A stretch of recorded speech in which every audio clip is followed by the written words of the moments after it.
Hello, hello, hola, hola. I'm gonna start doing some quick sketching for the jam.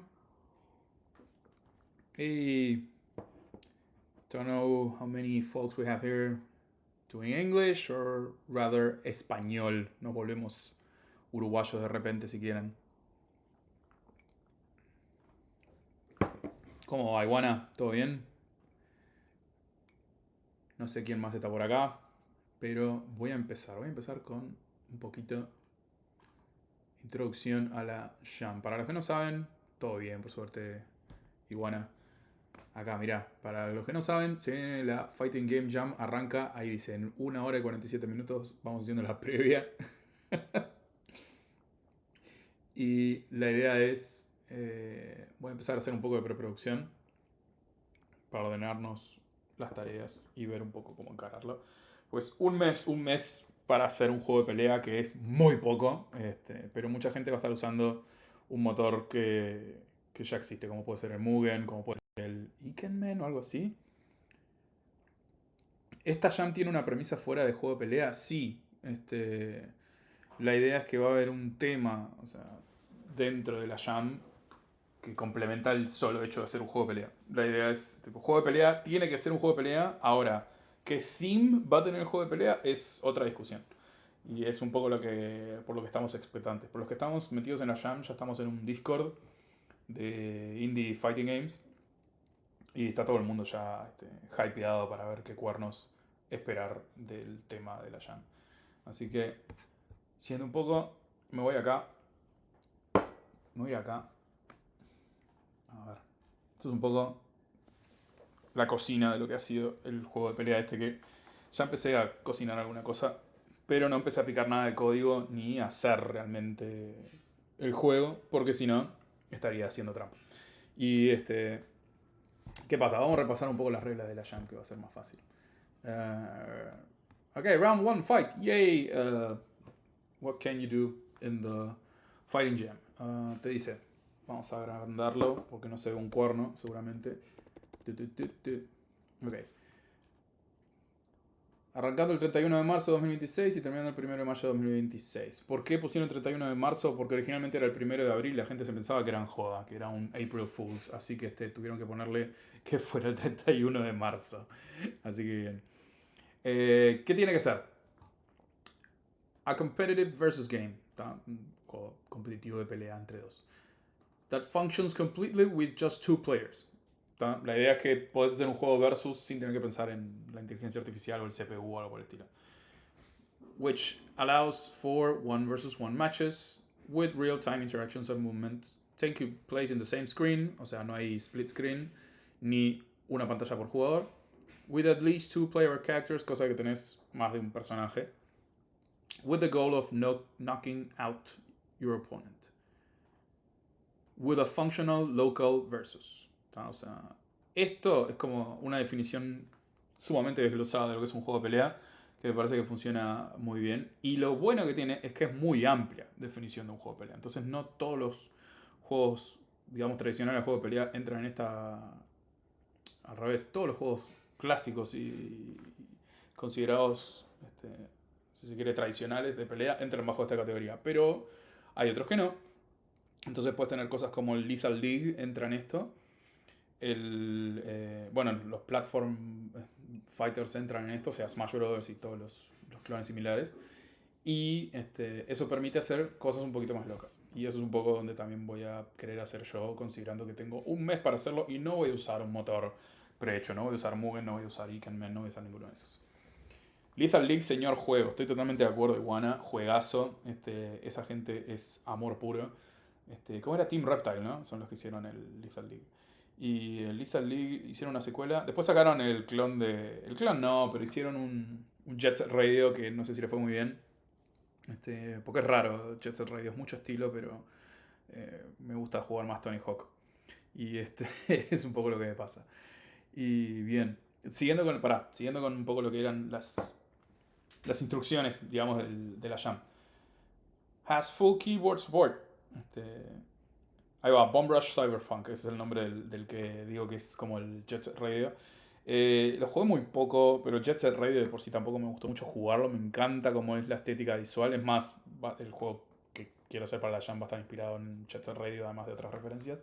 Pero eh, jugarlo, si venís de Tony Hawk, jugar al Jet Set Radio o al Bomb Rush Cyberpunk, si es por eso, te quedas como con gusto a poco. No es culpa del juego, es porque tipo, anda, es otra cosa y me gustó siempre más el Tony Hawk en ese sentido. Este, un Tony Hawk con la estética de Jet Set Radio tipo, sería como lo mejor de dos mundos. Pero bueno. Siguiendo con las cosas que pide la Jam. Has full keyboard support and strongly recommended controller support for every player. O sea,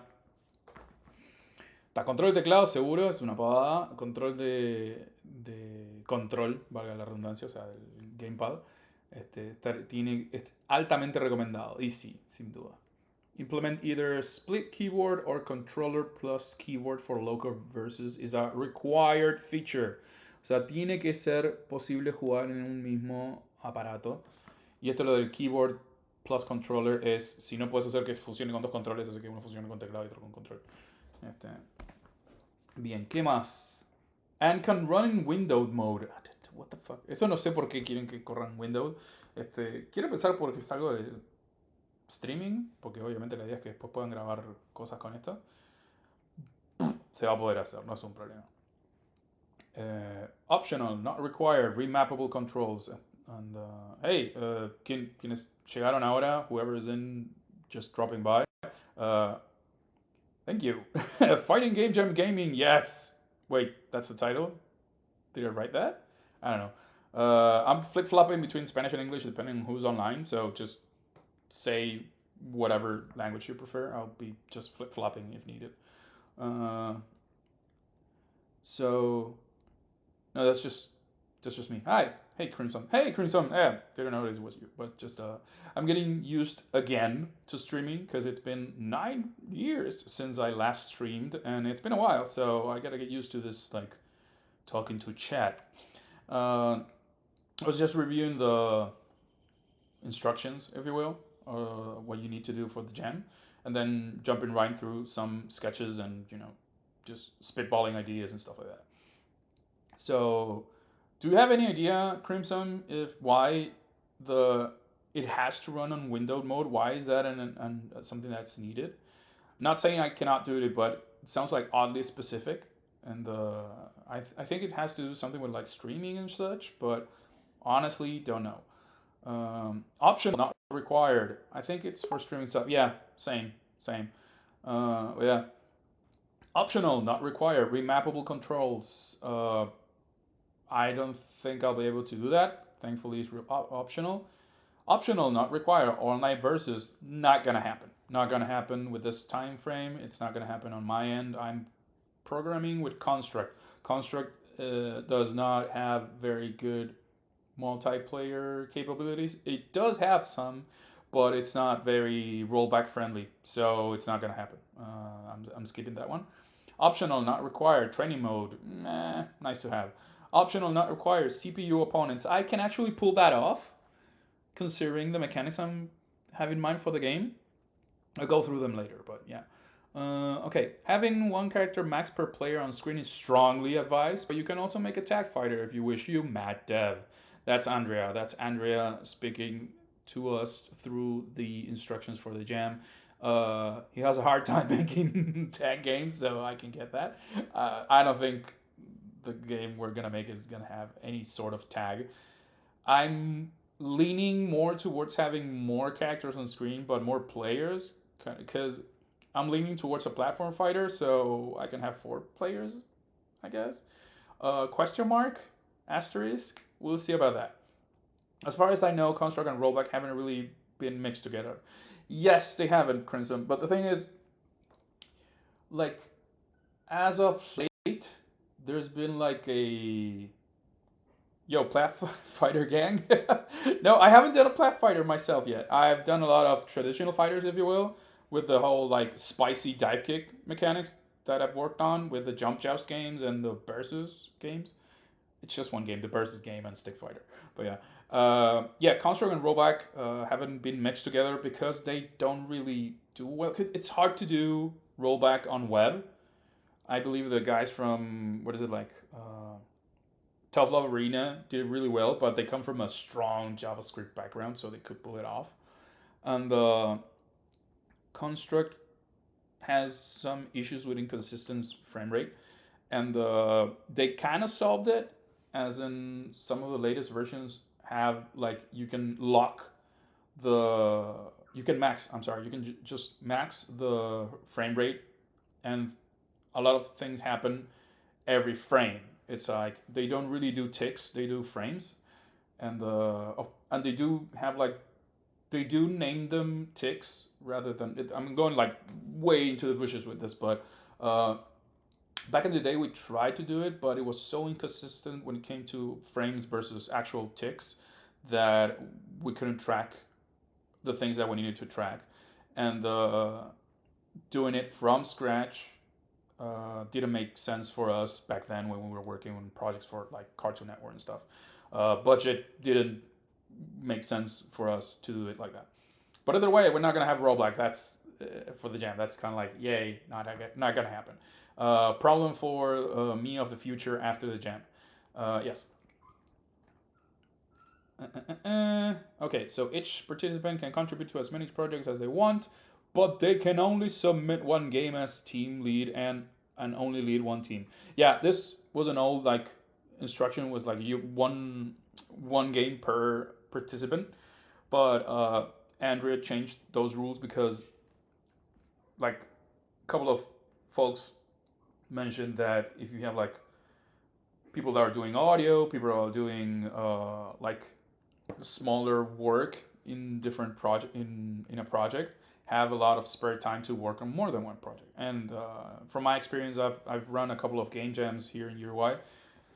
A couple, no, I've run a lot of them actually. But my experience has shown me that people in audio, in particular, like those that do sound and do music, do help in a lot of projects, not just one, because they kind of run out of things to do quite fast, and they're more like support and not like DPS, if you will, within a game jam team. Yeah, in terms of scope, it's realistic and possible to make multiple games for the jam, but for artists and voice actors, yeah, exactly. That's what I was going for. Artists, I don't know, depends on how art intensive the project is or how many artists are on one team. But either way, it's like yeah, that rule that is currently highlighted is was changed exactly because of that. Okay, so the assets for your game must be either custom made or from public asset packs. Games using ripped sprite or sound effects are not eligible for the jam. Sure, yeah, of course. Also, your game must be made explicitly for this jam. Games that were in development before blah blah blah not eligible. Take part. Sure, you're not allowed to tweak your engine or framework beforehand. I'm coming in cold. I've done no code at all for this particular project. I know how to do it, but I haven't done anything, even though anxiety wanted me to do it a little bit more before I got into this. But no, I'm coming in cold on purpose. You're allowed to tweak, but the production of your own custom assets and the implementation of the characters must be started after March 31st. Okay, cool. You can take part alone or in a group with no size limit. You're free to use any engine or framework as long as the game can run on a Windows PC. Web export is also acceptable, which is cool because I'm using Construct. Construct is going to be web export. I'm probably going to do a .exe at the end. I plan on uploading builds as fast as I can, like very iterative, if you will, a lot of iterations. But let's see how that goes. And since I'm running on a Mac, I don't think I won't be able to test the Windows build, so I'm just gonna leave it up to you folks if you want to start trying those, I guess. Either way, you can take part alone. Oh yeah, original was going to do this alone, but actually, I run into a couple of cool folks. What is it? Funky Space Alien, I believe his name is an artist that I really liked his style. I'm gonna show some of his work later, and because as I mentioned earlier, I have like my head, I wanted to lean into like a Jet Set Radio style, uh, and his work is like very much what I was looking for. And we've been talking, and he's gonna help me out. Hey, how you doing, Funky? Cool. Yeah, your work is great, man. And thanks for joining the team. And I'm gonna be working with him. He's gonna be doing the art. Hopefully, like, uh, for all intents and purposes, he's gonna be the art director. I'm sorry, you now have a big label on your shoulders, man. But yeah, and also we're getting help. Let me check on audio with musician. Was it Ionote? Ionote. How many folks are you in your team? Right now, there's three of us. I was mentioning is like Funky Space Alien is gonna be doing art, and then Ionote. I don't know if I pronounced that right. Is gonna be doing music. I don't know if they'll be doing SFX, but I can work around that. It's fine. Exactly, just like Funky Space Alien said. Yeah, and okay. So the main thing will be announced, and that's what we're waiting, folks. That's what we're waiting for. It's the main theme will be announced on March 31st, 9 p.m. Central European Starting Time. Yeah, that's like roughly a couple of hours. What time is it? Yeah, an hour and a half, like 90 minutes. And the adherence to the theme is optional, but some submissions will be also be rated based on that. Cool. I got a team of 3 programmers, 2 artists, and a musician, so I'm pumped to make some cool stuff for the jam. That's actually a decent sized team. That's very cool.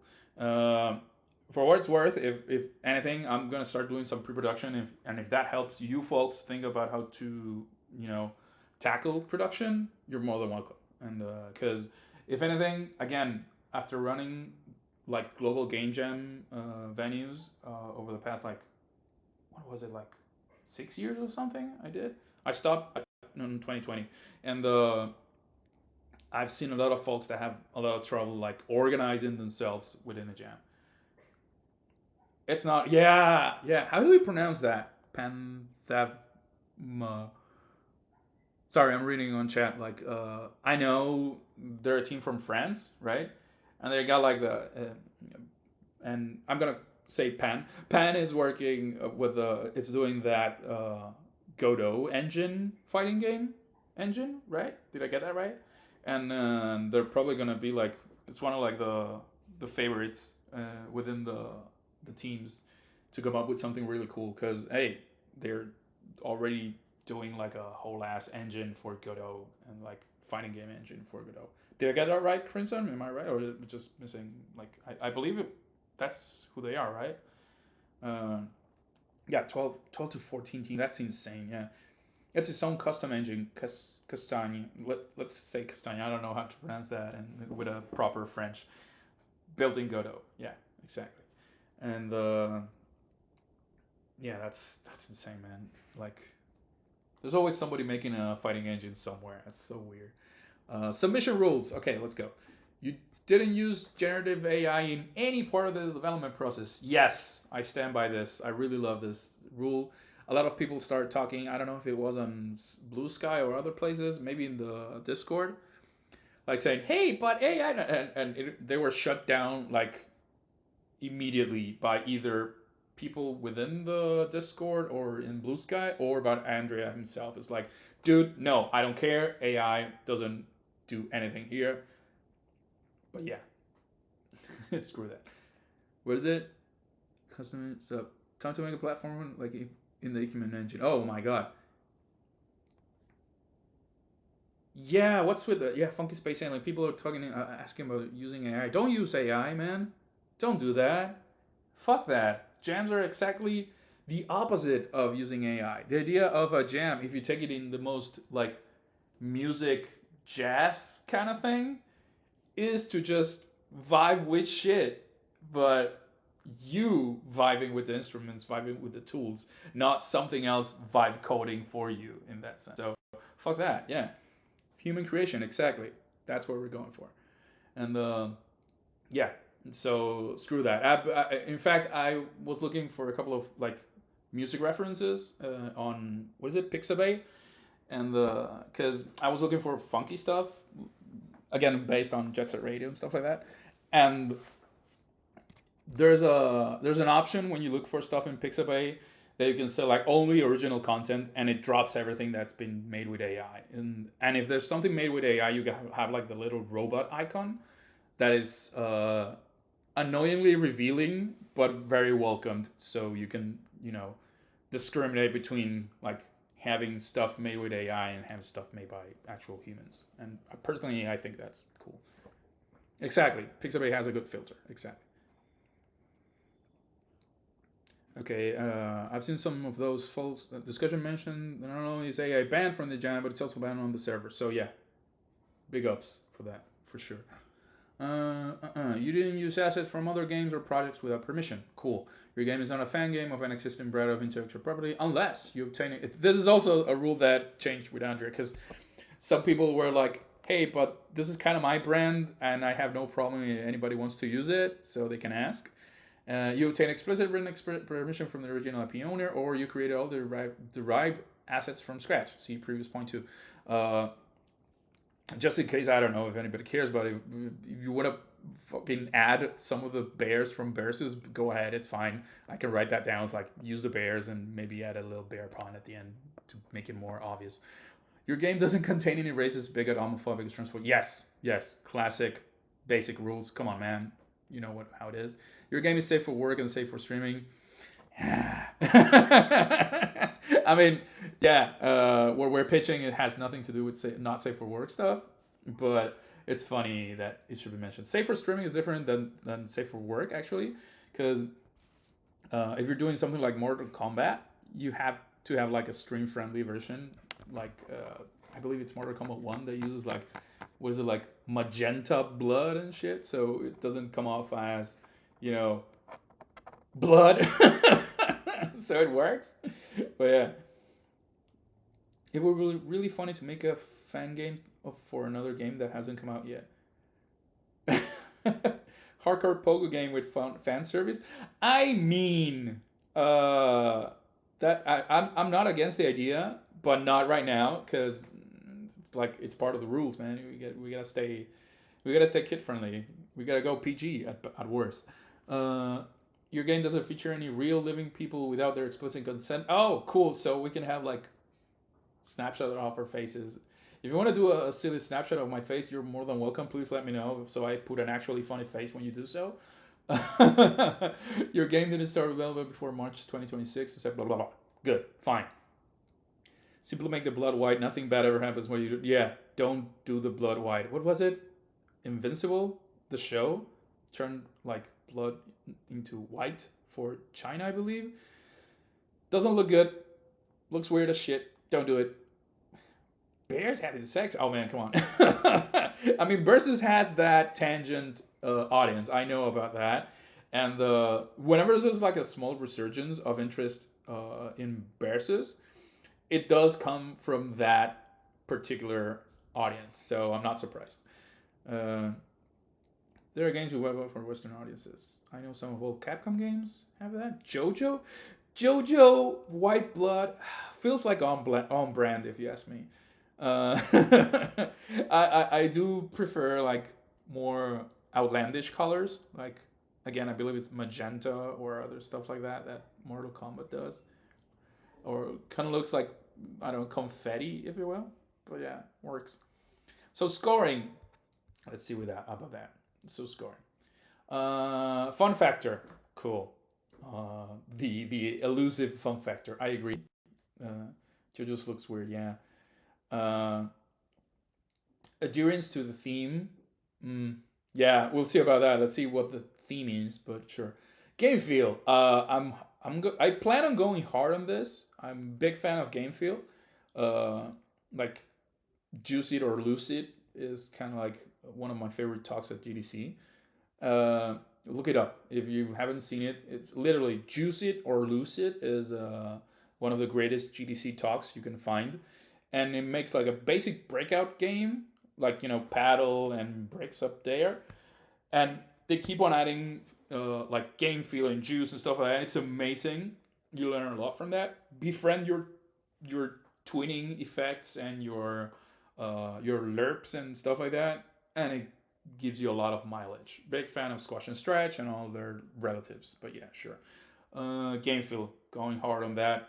I hopefully get a decent result from that. Innovation? Question mark. What is innovation? That's a hard one too. Yeah. How do you pin down? How do you find innovation? Let's just leave it at that. Character design. I have no problem with that because funny space alien is on our team, so that's gonna be great. Character design solved. Good. We're gonna get top scores on that, man. My games feel like Braille. Bumps for this. Okay.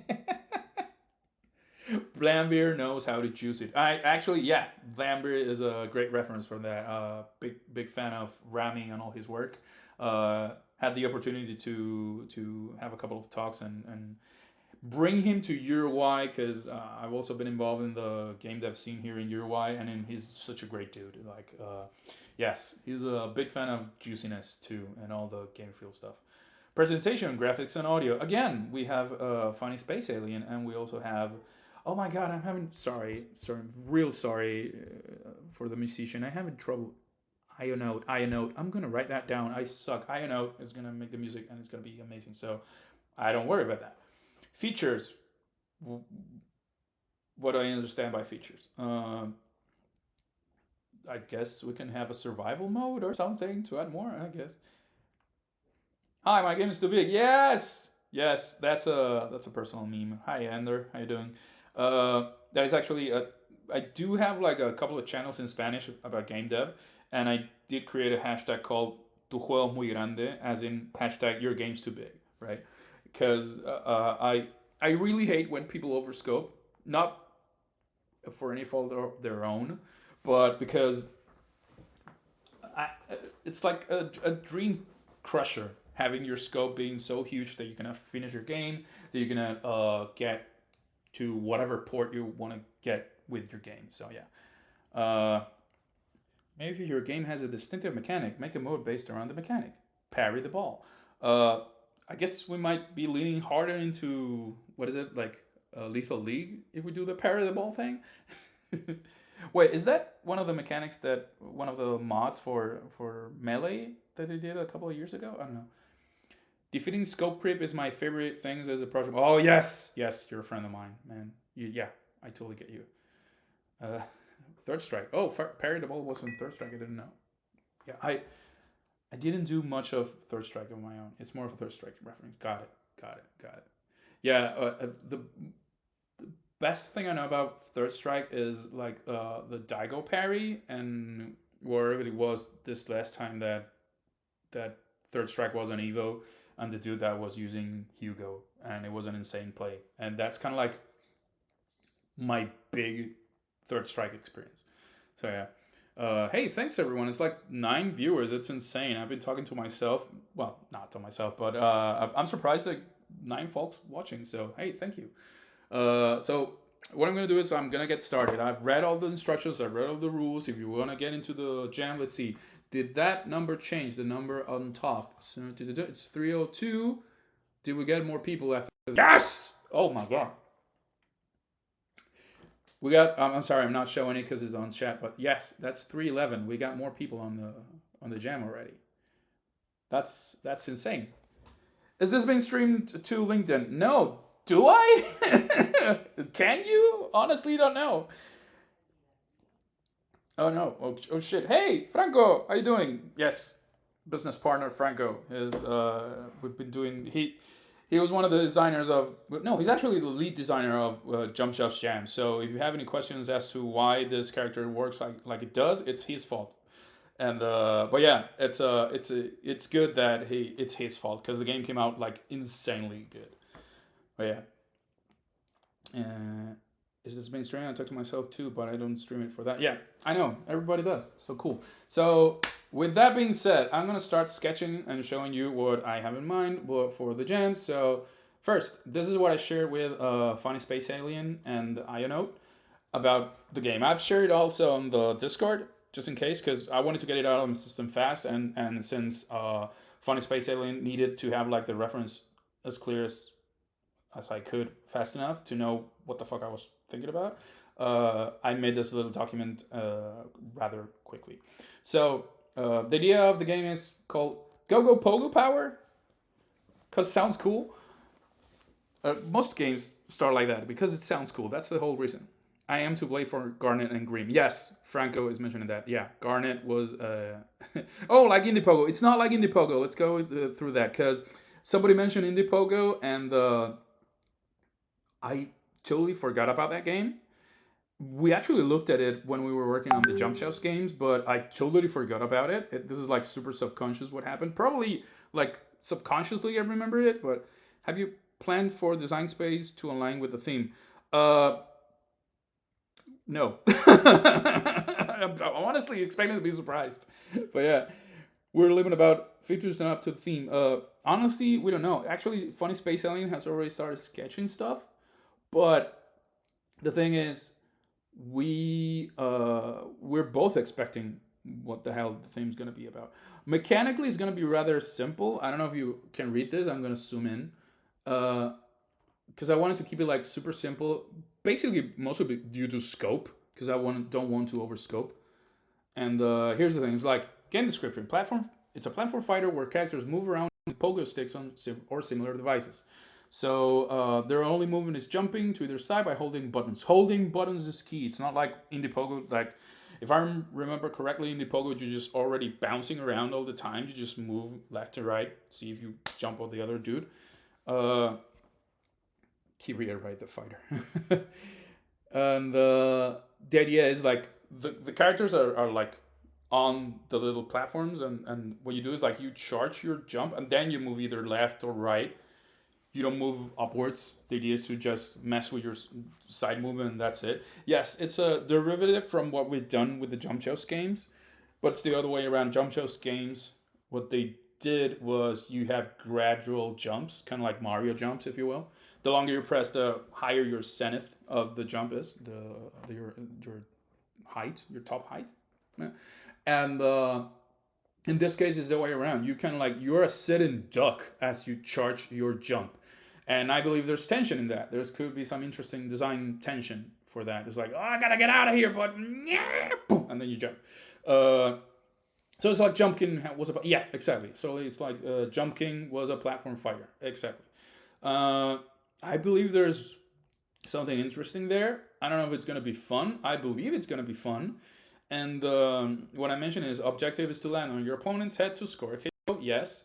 Stage hazards like moving platforms or spikes. Oh, that's a typo. Platforms. What the platforms? Don't type fast platforms. Don't type fast, kids. Spikes or rolling steel balls can also damage you and can be triggered by players to trap opponents. Yeah. Why? Thank you, Crimson. And depth comes from strategic positioning, knowing how long to charge. Oh my god, to charge jumps and using a character's jump arcs and secondary skills to your advantage. I mentioned this, while on mid-air, characters can have a couple of extra moves. I don't know what to do with this just yet.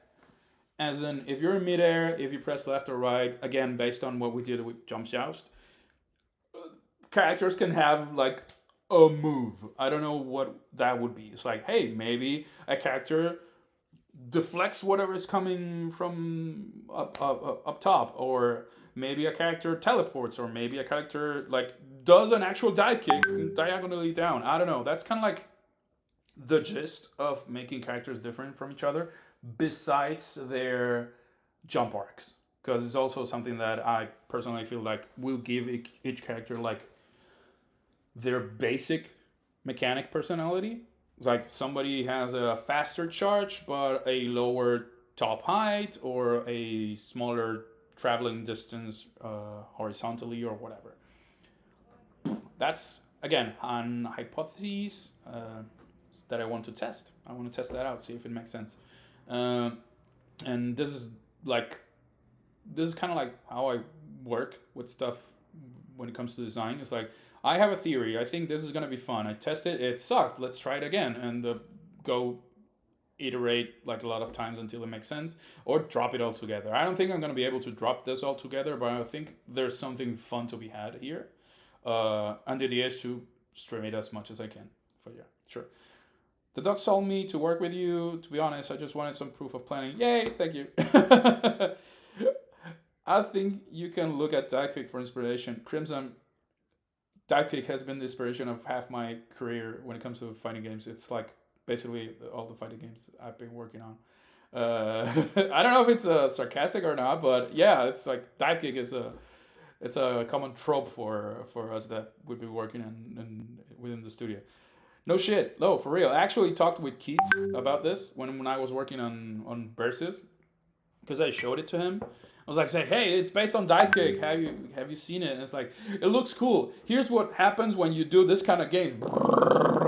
And please try not to fall in this pitfalls and all this information. It's like super cool. He asked me, hey, do you have time to have a chat? And it was like, oh my god, I'm gonna chat with Keats about Divekick and Bearses and stuff like that. And he was like super super, what is it?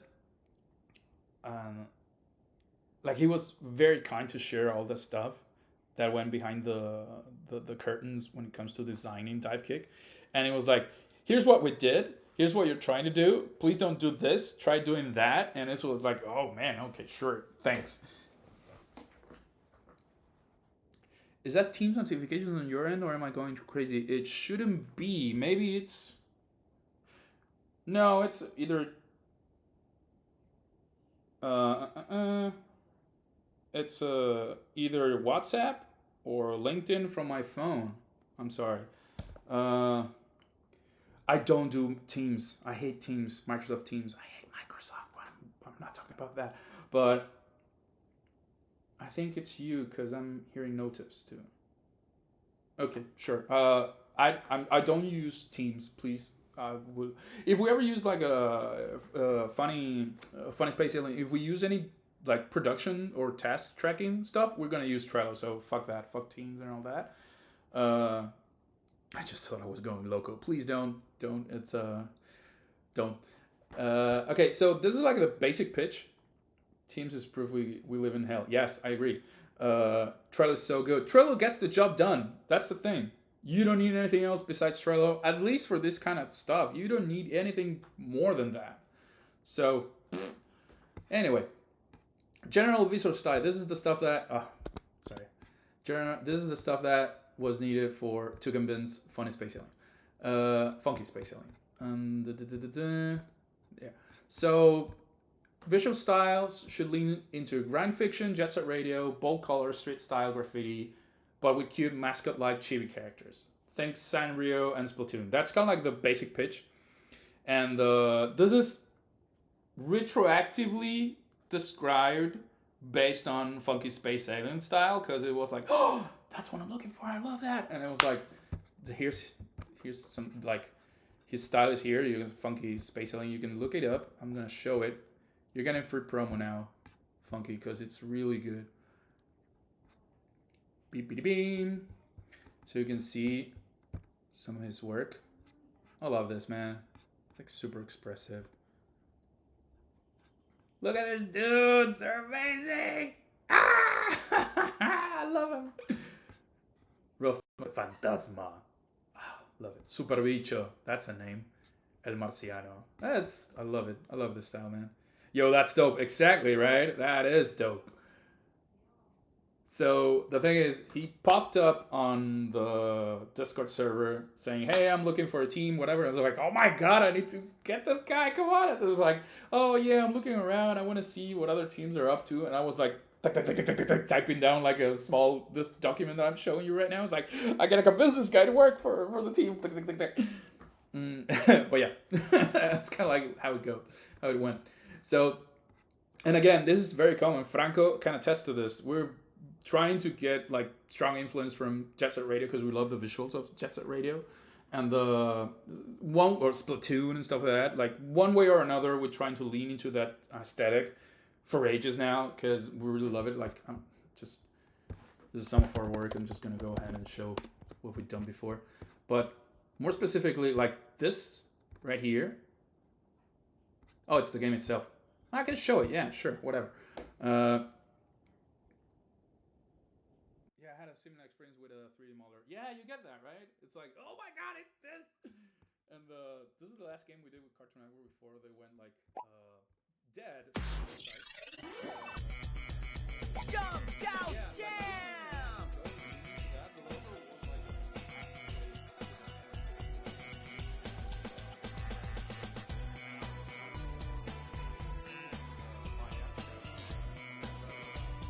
yeah, so it's like we really want to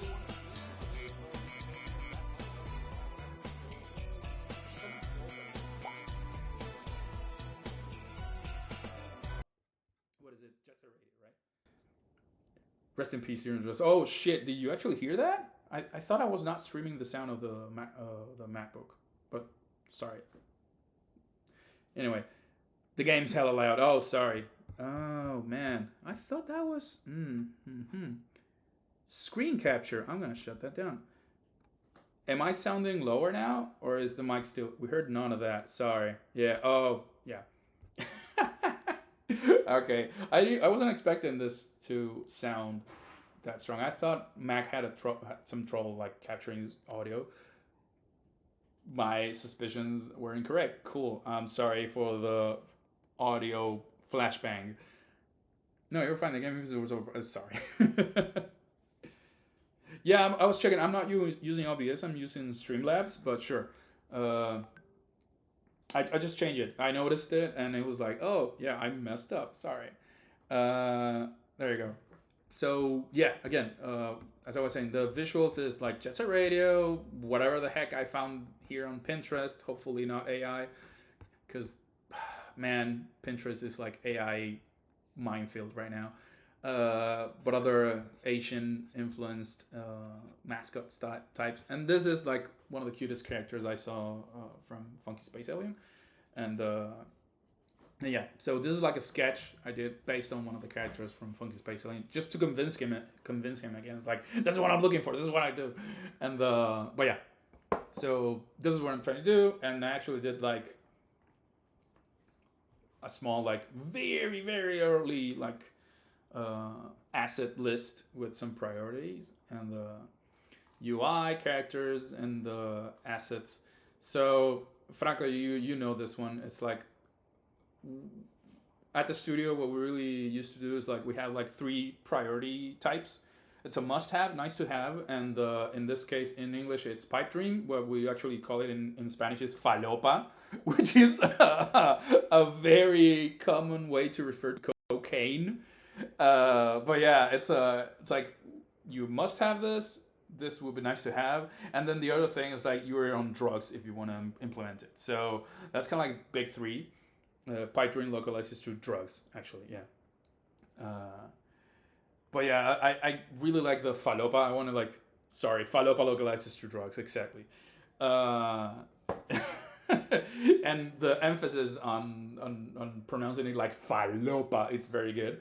Because it's something from this side of Latin America, mostly those like Rio de la Plata, Argentina, and Uruguay. So it's not uncommon to hear that with that particular emphasis on the consonants, like falopa, and you understand immediately you're talking about something that it's drug induced trip, right? So here's the thing. I'm gonna start with this is what what I focused on when talking to Funky Space Alien when it comes to the characters. The idea is to go like super small scope in that sense to have more to have room for more characters and that can have a fast turnaround, right? Uh, so characters again, minimum requires two. Nice to have four, and pipe dream is six, right? I think we can make six, but I'm not gonna be imposing this on Funky Space Alien because, again, he's the one doing the art. I'm not mechanically. I probably can pull off like six or eight characters, but it doesn't make sense if the art doesn't make it there. And this is also not pressure on you, man. It's just I'm being realistic. I'm not being like super insane when it comes to the scope because at the end of the day, game jams are for having fun. So if we're just I don't want to crunch at this game jam, and I don't want anybody on the team to crunch. So yeah, Let me know if you need any voiceover work. Sure, based on whatever characters I'm gonna say funny, I'm sorry, man. Funky Space Alien comes up. We're definitely gonna need some voiceover for some like barks and stuff like that, for sure. Uh, I'm yet to do the pre-production on the tasks of coding, which is part of what I'm doing this too. Uh, and I'm gonna go through. I'm down for whatever pro bono. Cool. It's it's a good thing we'll know after working on the first character. Totally agree. This is also important. What just Funky Space Alien just mentioned, because whatever plan is in here, it's gonna collide straight into actual production, and that plan is gonna change. Probably not that dramatically because it's like relatively. It has a sensible. I'm sorry, it has a sensible scope by default, but still, it's like we are gonna realize how fast or how complicated things get after we make something of it. Yeah. I'm probably going to do a casting call after the start jam, especially when we have an idea of what. Exactly, exactly. That's the thing, right? Because I don't know what little purple thingy is gonna sound like, or if they are gonna be in the game. Uh, I'm calling them Purpleette now for the time being. Purpleette. I don't know if Purpleette, if they're gonna be in the game and how they're gonna move or what her personality is. So I don't know what to expect. Anyway, and also adherence to the theme. Yeah, again, because again, talking with Funky, we were saying like, hey, that would be cool if we did this, we did that, but after at the end of the day, we're all waiting for the theme, right? So we want to lean into the theme once we know it. The other reason I've started working in Castagna, how do you pronounce that? Sorry, man. Because I have no idea what kinds of sprite we'll ever need, so I'm messing with MVC2 characters. Oh, yeah. Yeah, I saw your posts, like, with Guile from MVC2, right? And it was like, oh, that's cool. That looks cool. That's Godot. Ah, that's cooler. Franco, I don't know if you heard. There's a fighting game engine being made in Godot. You're gonna like that. It's a rabbit hole. I'm sorry, we're back on the classic rabbit hole. But yeah, it's Godot. Uh, so yeah, like I'm gonna go through this. I know it. Yeah, there you go. If it were for me, I would pronounce it like Castagne or something like that. Castagne, Castagne West. But yeah, I'm just gonna go. I'm just skip that. I'm gonna go through what I believe it's gonna be like the minimum requirements for the game when it comes to art. Uh, oh, I'm gonna look for that. I'm gonna ask Mike how you pronounce that then. So the idea is you're gonna have like the idle and the idle base frame for the character. So it's a character on a pogo stick will be squash and stretch to achieve an idle animation and charging and jumping around. Like this is MVP stuff, like minimum viable product stuff. It's like we're gonna have like this sprite. I'm gonna move it around, squash it and stretch it, flip it, whatever. All kinds of transformations just to get the job done. It's a must-have. Key part of the game where I could use a hand, of course. Funky Space Alien is gonna be there. Uh, and then can work around someone else's design to complete the work if needed, just in case. Back then, when I wrote this document, Funky didn't know how much time he was going to have available, so it made sense that in the worst case scenario, based on his design, I could just make whatever frames were needed after that. Again, hurt frame, this is just mostly because just to have a different expression when you get hit, based on good old Kirby getting hit. And I believe it's a must have because if they're just the same sprite, it's just not the same. Of course, you can go deeper and make it more interesting and more complex, but thinking in the most fat-free version of the characters, this is it. Hero image is like the posing image you have on the character select screen. It's a nice to have because at worst case scenario, which is just a bigger version of the like scaled version of the in-game sprite, right? Pipe Dream is variation and animations on other moves, right? Because we were also discussing with Funky after this document that the ideal would be to have like this character split into different parts, like the head, the hands, or whatever, and like animate that. Not necessarily in a puppet situation, like using spine or whatever, but more like, hey, more expressive animations can be achieved if we have the characters like separated in pieces. They could be either achieved through spine or doing it on some other software and then just exporting all the PNGs, or just tweening within the engine.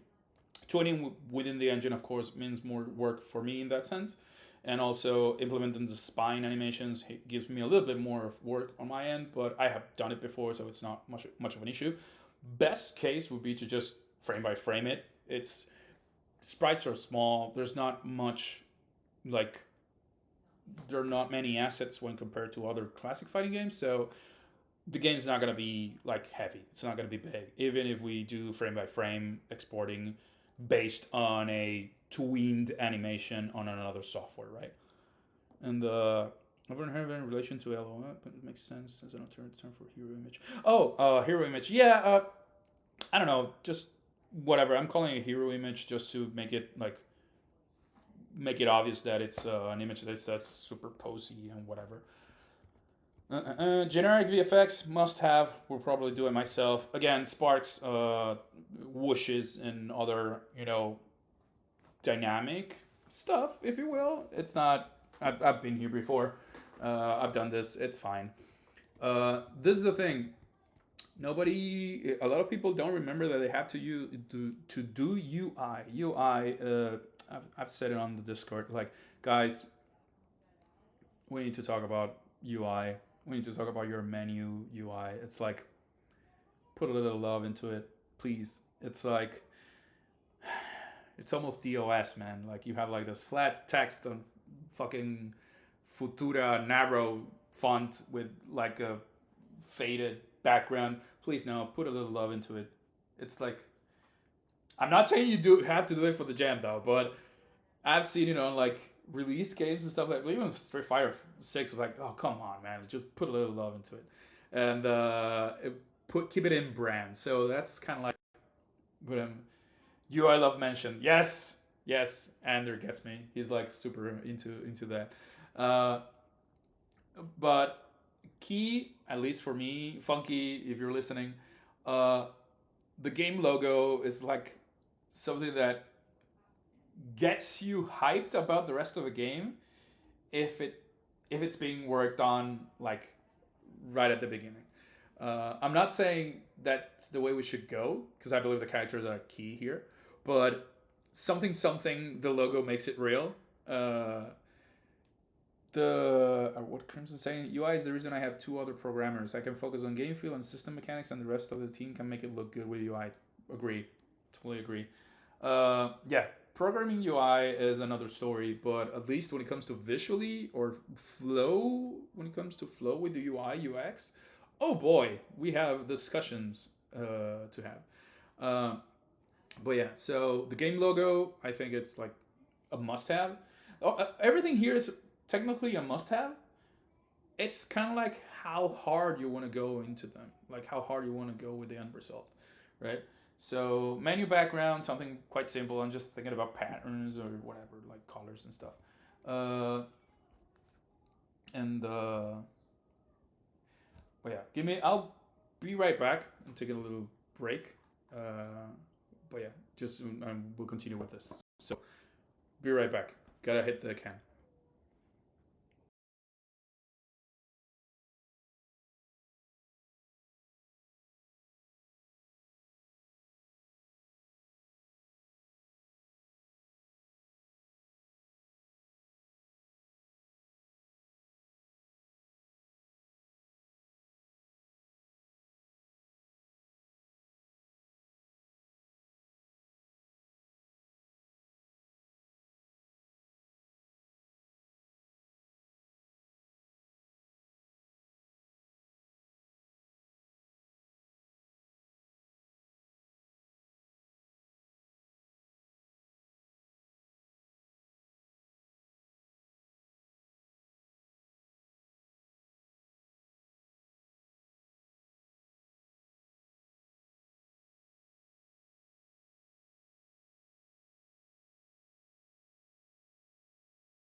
There we go. Hey, back.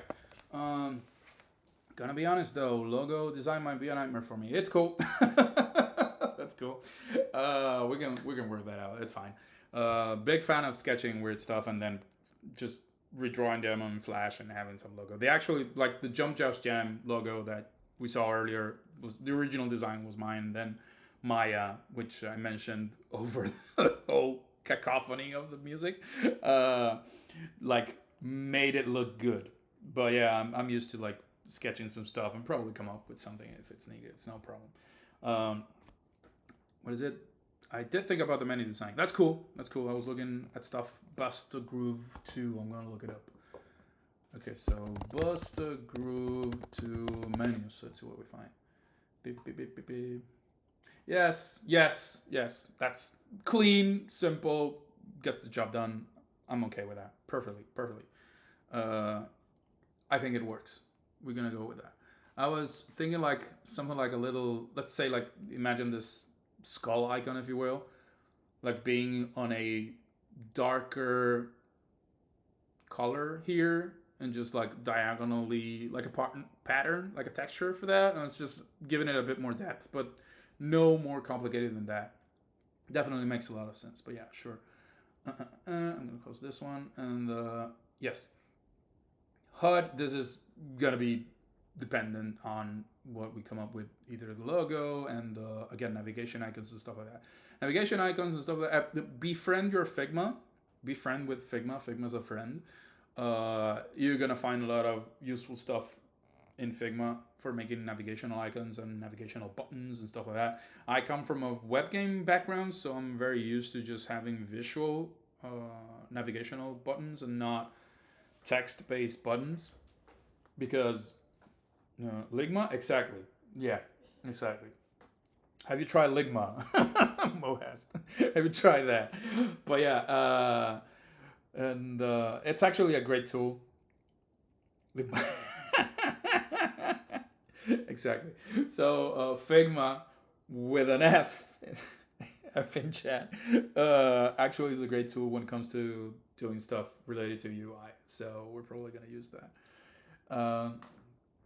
HUD again, game fonts. This is something that has been what we do at the studio too. It's like we pick a couple of fonts, like one for display, one for the text, and just roll with that because you don't need to be more complicated than that.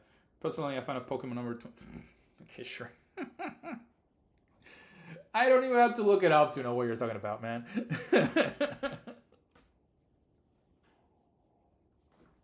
But yeah, Sans fonts, Sans mentioned, but yeah, arenas, which is the backgrounds. This is again like I want to go like minimalist because it makes sense again with the time frame that we have, and I just mentioned like, is it here? Yeah, like the reference is like Townsville from Powerpuff Girls, but actually Townsville, I looked it up after I said that, like Townsville, and well, is it actually? It's actual scene in Australia, but no, the Powerpuff. Come on, man, Powerpuff. There we go. It's actually more detailed than I remember because I thought it was like a skyline with this geometric stuff. I think we could go with that. Like the idea is to have a backdrop so it doesn't feel as empty or just a simple gradient or whatever. White people have the least imaginative names for places. But it's the idea of Townsville is called like that because it's funny to be called like that for a cartoon. I didn't know it was an actual town. Town, exactly. Cityville, whatever. Uh, I do have a collection of Y2K related fonts if you want. Ooh, yes, I would really much like that. Please do send them through DM. I would like to see that. Are they? Hey, are they free to use though? Because if we're gonna be using them, we need to follow the game jam rules. They don't explicitly mention fonts when it comes to that, but they are part of the like uh, have stuff that don't have stuff that is copyrighted. I mean, but sure, let's look them up. Anyway, I was thinking like this, and then like a floating platforms, kind of like imagine like a battlefield, like a Smash Bros. Battlefield with some simple platforms and a backdrop that looks sort of like Townsville, and that's kind of like what I was thinking as a MVP for the project. But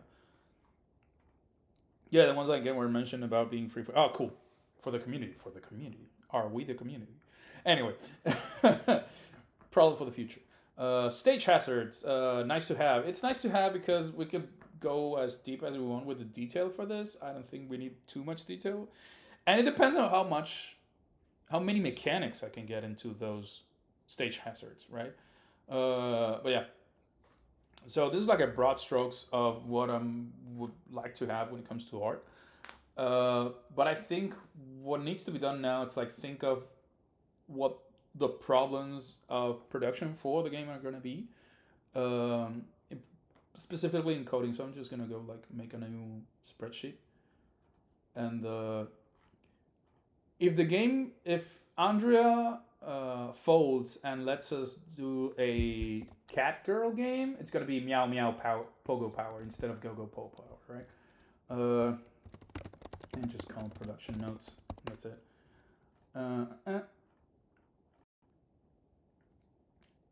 Alrighty, hey. Somewhere from Uruguay, I presume. Musarasa. I don't recognize you from your handle, man. Who are you?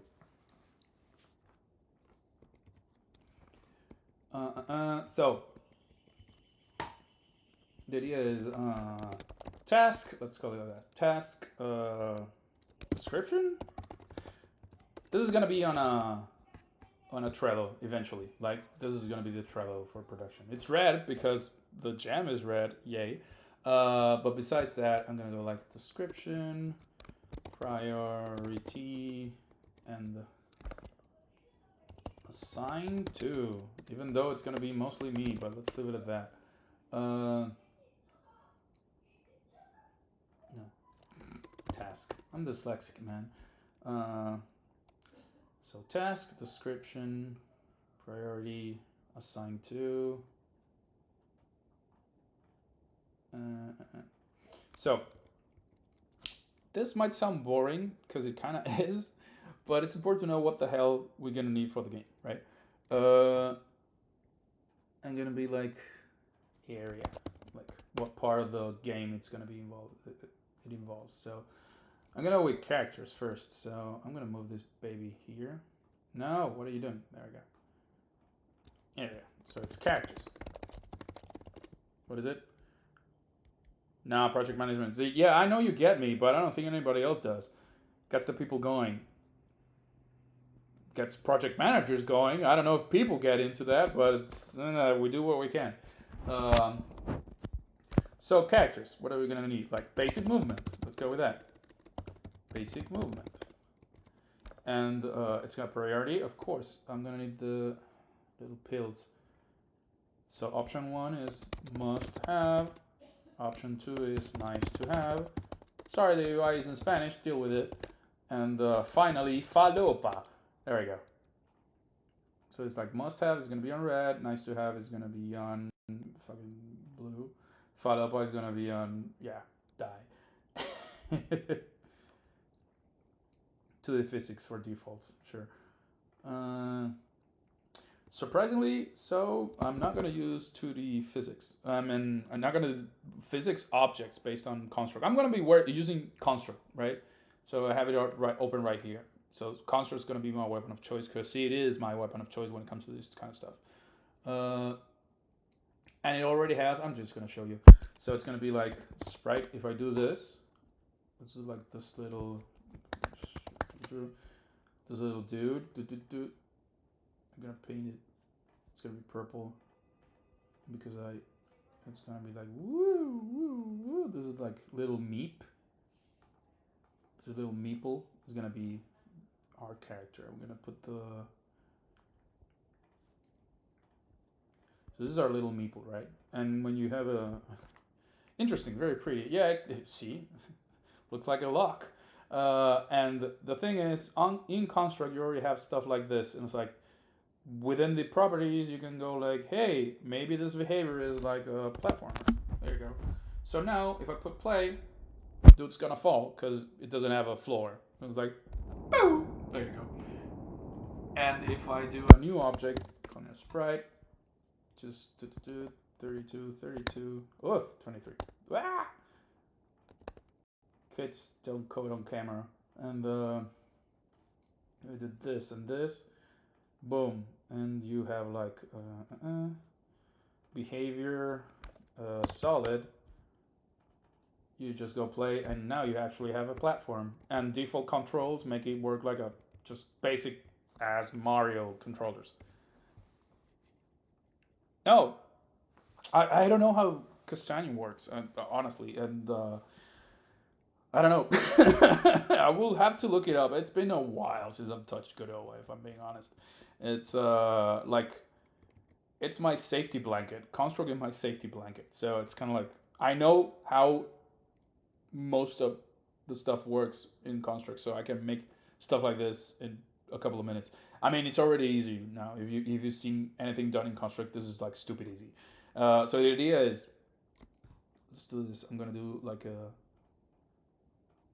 I put another dude, but I'm gonna uncheck the default controls so it doesn't move when I use the keyboard for that one.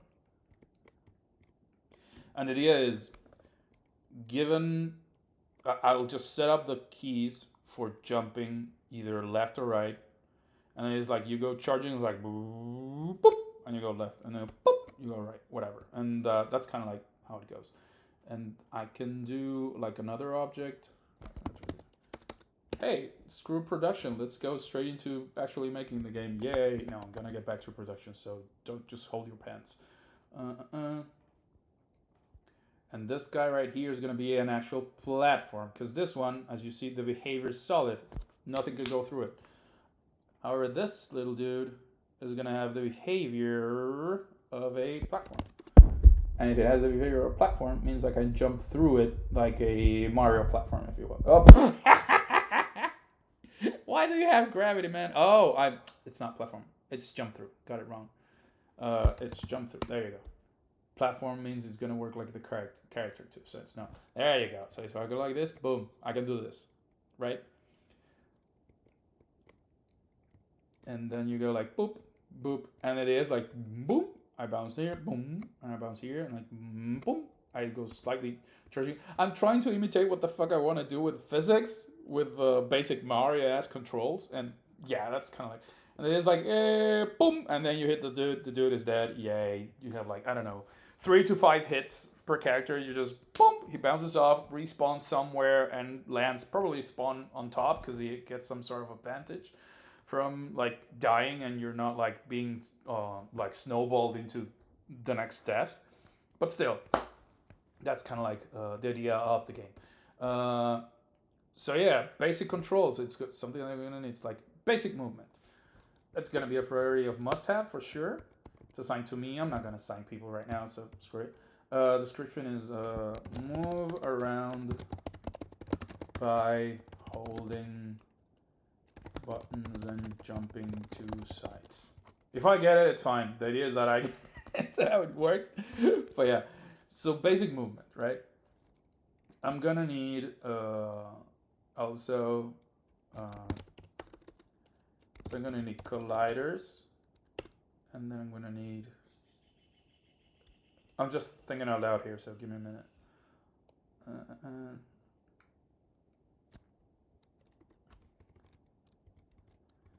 So you have basic object. It's like large hadron. Yeah, for sure. A large hadron collider. A large hadron collider. Whatever. I'm not gonna say it again because I'm gonna say it wrong and it's gonna sound like yeah. I'm not gonna go into that. I think the biggest thing is that if you're playing offstage gameplay, like a jump that you're locked into, that might be hard to get back up. Yeah, I agree. Yes, exactly. It's my new jump. No. The idea is the biggest thing is that if you're playing offstage, yeah, I don't plan on having offstage like action at all. At least at first, I haven't thought about it. If I'm being honest, the idea is like you cannot mid jump in the air. It's like you are committed to the jump, and maybe you can have like a wiggle room to just move around a little mid air. Not making any promises. It's like they're probably gonna be an enclosed arena. I'm just testing here, but the idea is to have an enclosed arena. It's like the way you defeat your opponent is by landing on top of them, and at worst is because they fell into a trap or a stage hazard and whatnot, not because they fell off. And I'm seriously considering like wrapping around if you fall from the bottom of the screen, kind of like what was it? Tower fall? Yeah, kind of like tower fall. And but yeah, again, these are the ideas I would like to test. I believe there's fun in them. Probably they are. If they're not, we'll revisit. But yeah. And again, yeah, because if you wrap around and the idea is to land on somebody's head, you're not like super at a disadvantage if you're always on the bottom of the screen. It's like worst case, you need to find the closest pit and throw yourself through it so you can pop up from the top of the screen again. But yeah. So I'm not assuming because I don't think you folks are reading any of this. So basic movement, move around by holding buttons to jump into sides. Okay, cool.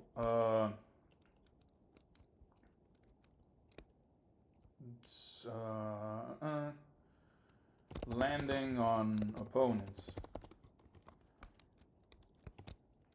I can't read. You still can't read? I'm doing my best here, man. My best work is here. When landing on top of opponent's head.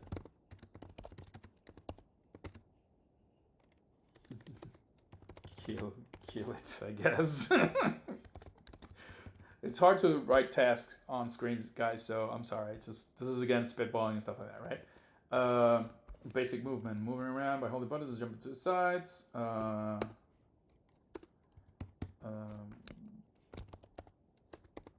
Jump through platforms.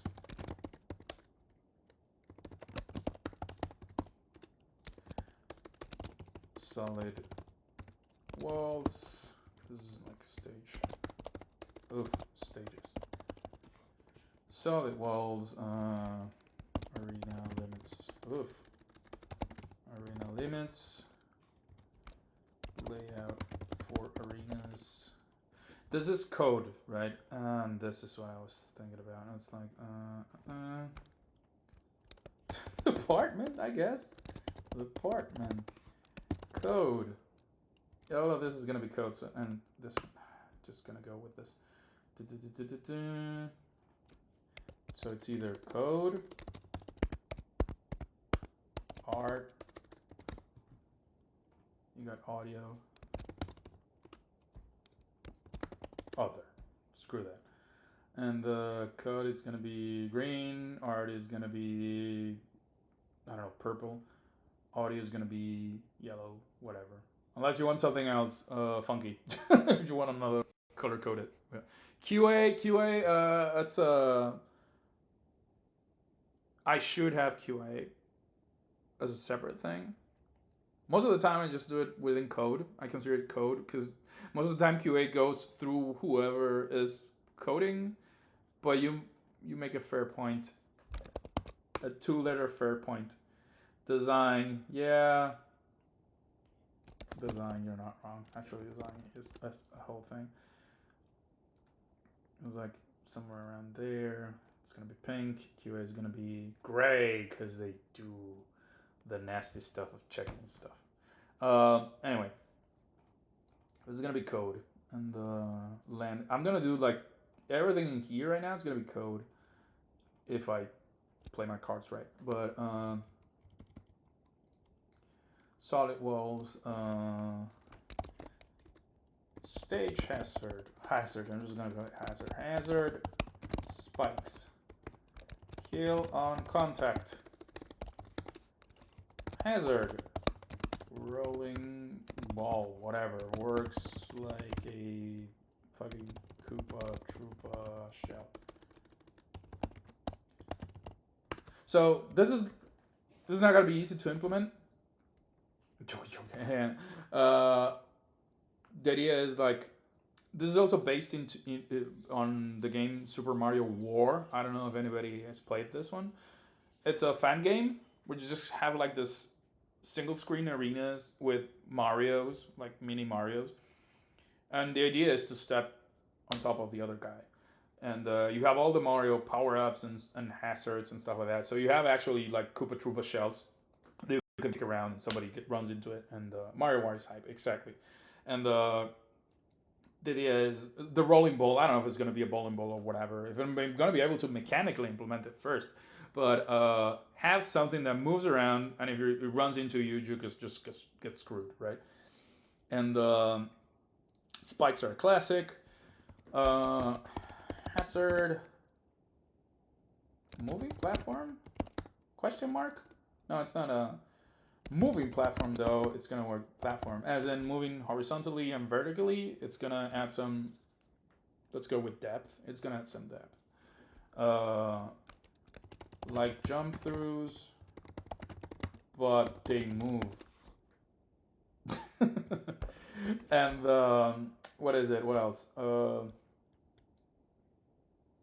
I was thinking about something else. Conveyor belts. Conveyor belts. Or something that works like a like currents or whatever. Like if you're gonna be stuck for a while trying to charge your jump, and if you're in a conveyor belt, that can get annoying real fast.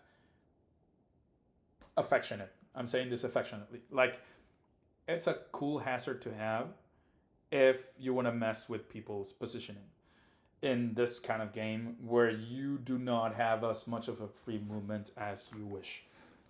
This could backfire for sure. Can I test it quickly? I believe I can. So I can think I can pull it off within like an hour or two and know if it makes sense or just dispose of it, right?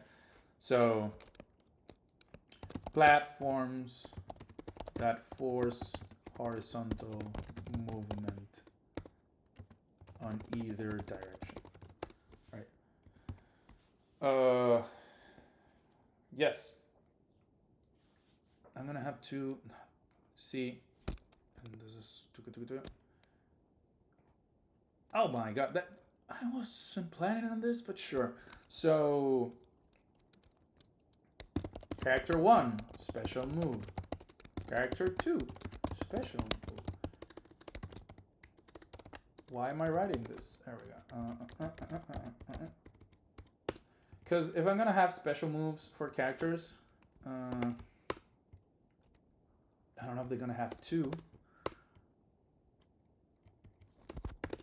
Probably each special move is gonna need like its own little custom code. And this, defining it, is gonna need, let's go with code first. Because one thing is defining it, the other thing is coding it. By defining it, I mean is designing what the hell they're gonna do. And based on the fact that these two last characters are gonna need, give me a minute. This is two. These boys are gonna go in Falopa. Nice to have, nice to have. Because again, if we're gonna have like 6 characters, as I mentioned, they used to have like at least 2. We must have 2. Would love to have 4. Would be great to have like WarioWare. No, WarioWare is not that. It's like Mario War actually. And the special moves on the Falopa characters are just gonna be within that category, right? I'm gonna leave it in Falopa because I have more fun with that word than with Pipe Dream, honestly. And implement defined special move for a character. And this is gonna be the description for all of them. What I mean by special move, again, it's like, I don't know, you're mid jump and you press right again, maybe you deflect whatever is coming from above. Or maybe you do a teleport, you do like a ninja disappearance or whatever. I have no idea. Honestly, I have no idea. I have a couple of ideas, but I don't know which one would make sense. And if I'm being honest, I believe I'm gonna be more inspired by just looking at whatever funky alien comes up with visually and roll with that. I can do like a couple of mechanic tests with it, but I don't know. I'm just gonna vibe with it, and probably the whole theme is gonna help us out when it comes to that. Speaking of, we're like what 30 minutes out from that, like knockdown, wall bounce, ground, but I don't know. I don't know. Is there going to be a special state for special state for victims? Okay. Honestly, at first no. I'm thinking like super lenient. Like super no lenient, no super lean, as in you get hit, you're out of the picture. You spawn again on top. Like that's it. It's like one hit, one shot. It's like you don't have super lean cuisine exactly. Uh, I'm gonna again. That's what I'm going with. That's what I would like to test as soon as possible. The idea is like today we're gonna do this whole see how production is.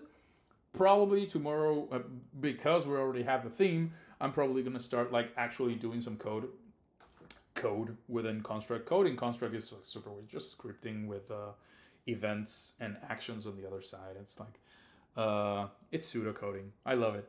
It's very visual and on highly recommended. Sadly, Construct is a paid engine, so it's relatively cheap, but it's not for everyone, and I get it.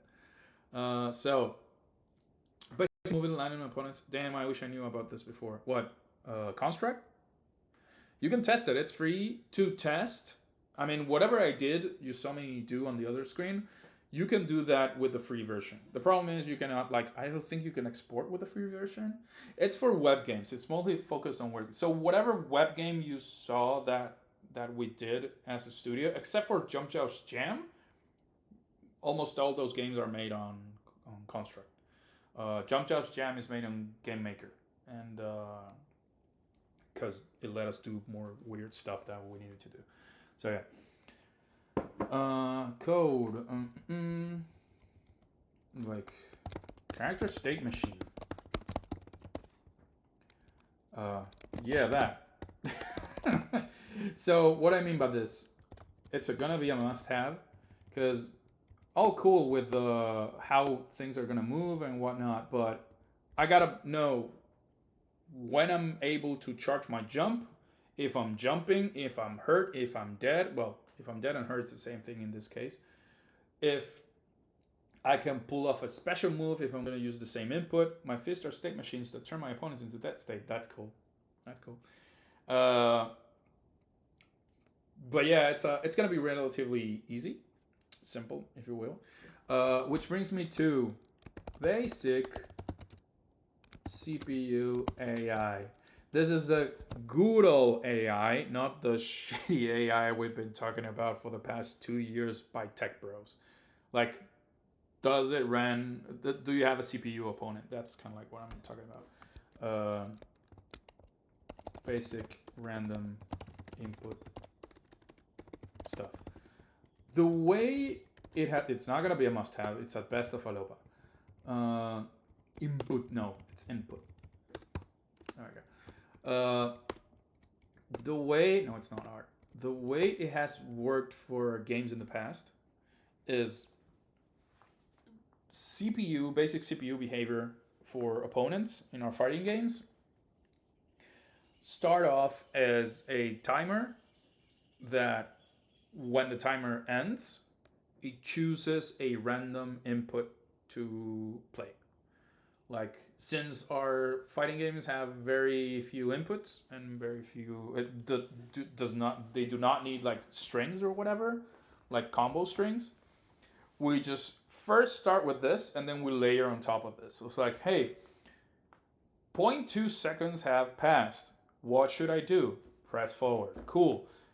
And then you go, then you run the timer again with a little variance, like 0.2 and either like a variance of 0.1 second or whatever. Hey, timer has passed again. What should I do? How about punching? And since you do it frequently enough, it looks like somebody's mashing buttons actually. And they are surprisingly functional for the kind of games that we do. And the way to improve difficulty is we just reduce the frequency of button mashing. I mean, it's like instead of being a reaction every zero 0.5 seconds, it's a reaction every zero 0.2 seconds, zero 0.1, whatever. Uh,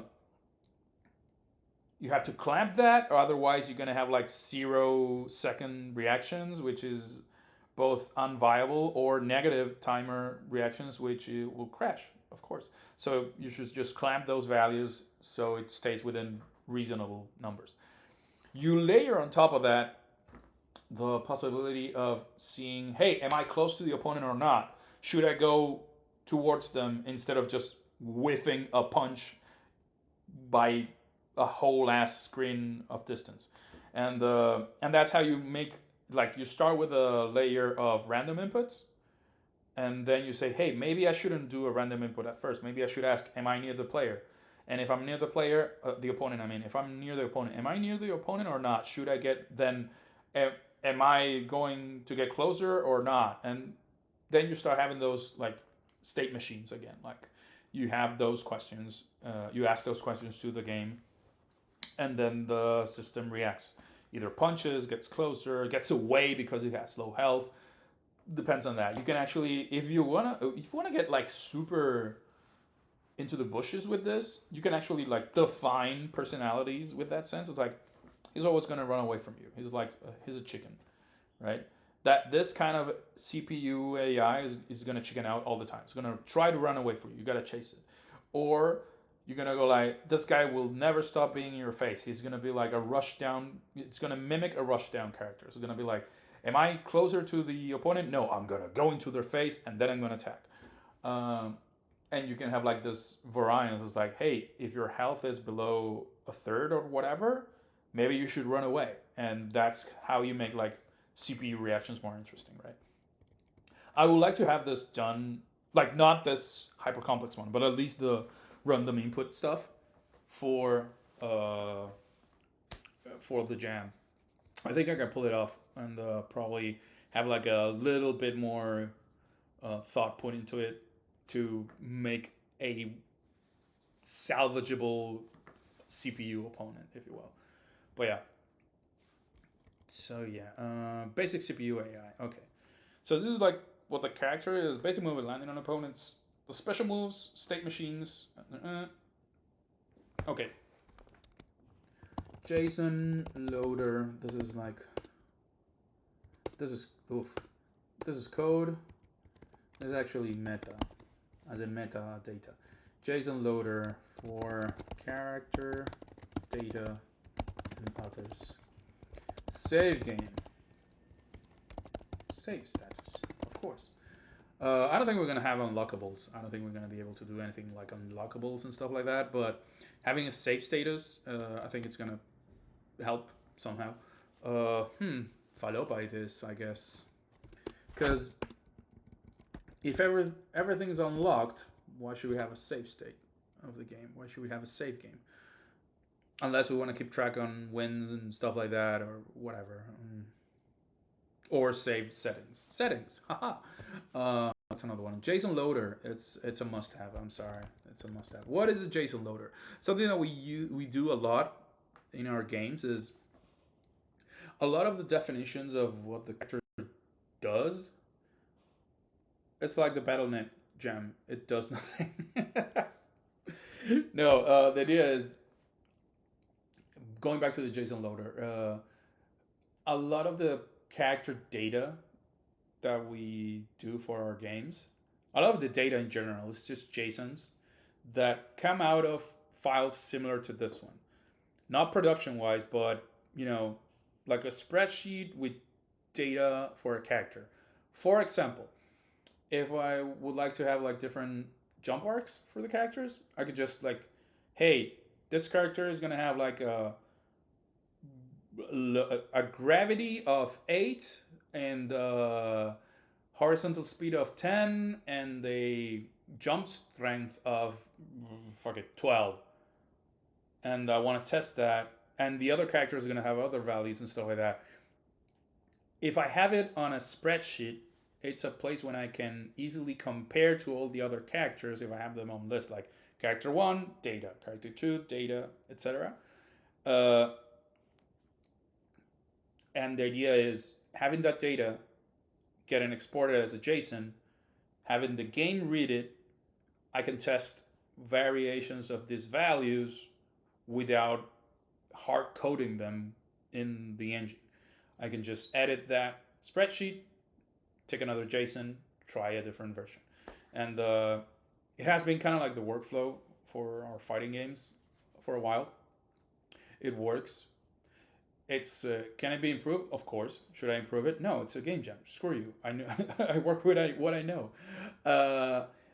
But that same thing can be used for other details for the characters. Like for example, if we're gonna have, I don't think we're gonna have them, but if we ever have like palette swaps, where are the colors of the different palettes, you can have those on a JSON that change.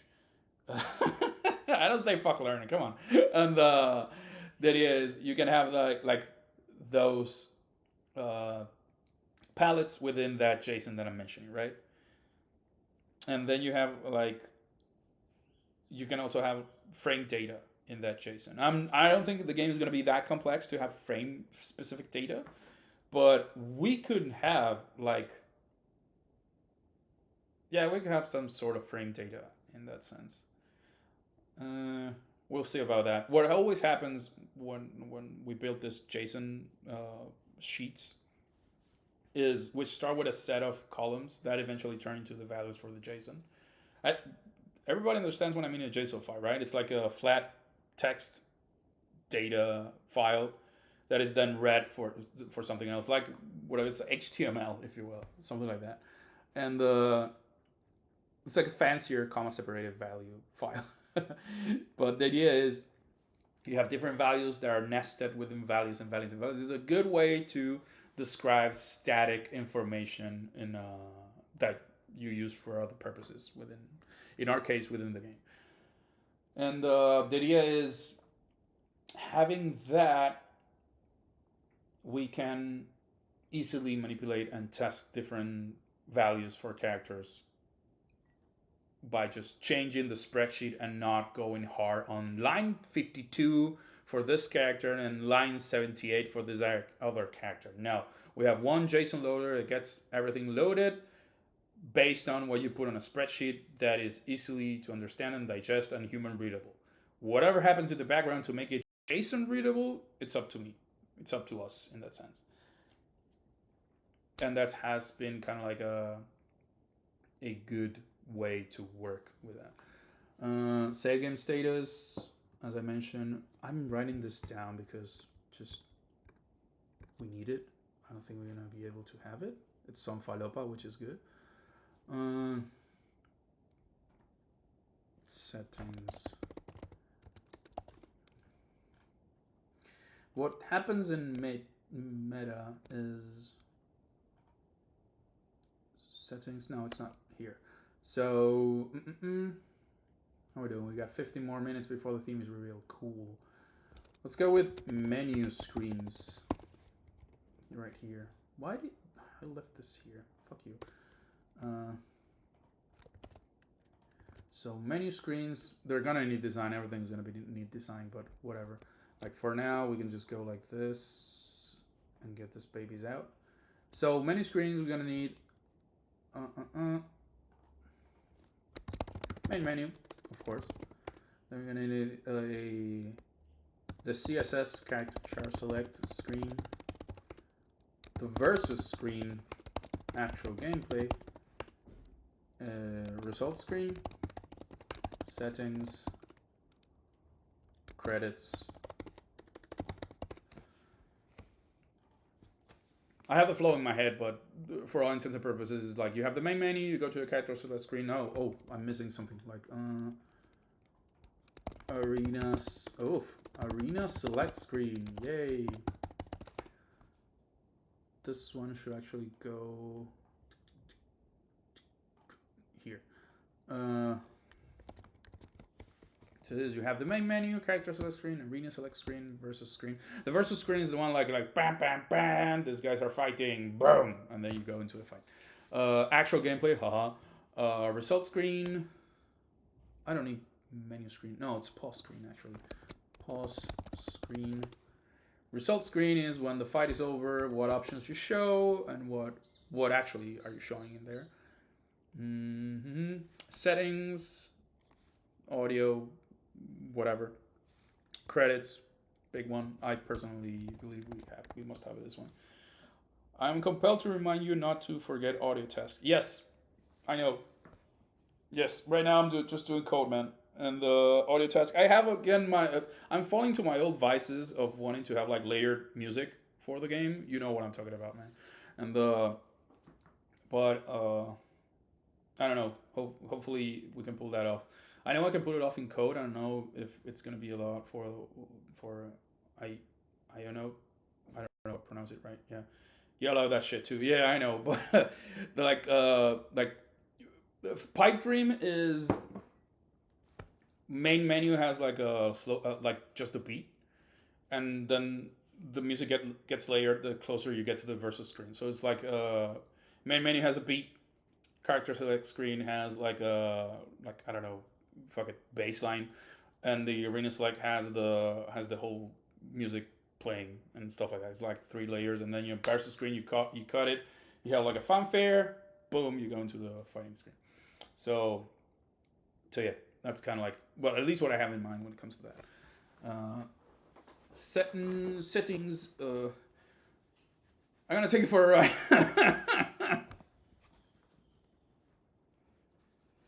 Exactly. Yes. We're gonna use. I'm gonna take it for a ride from MVC. Uh,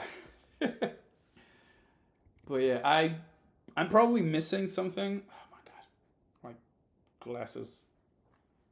Gotta clean my glasses. Kids, don't grow old. You're gonna need glasses. And result screen is not actually kind of a screen. It's more of an overlay from the within the gameplay, the actual gameplay.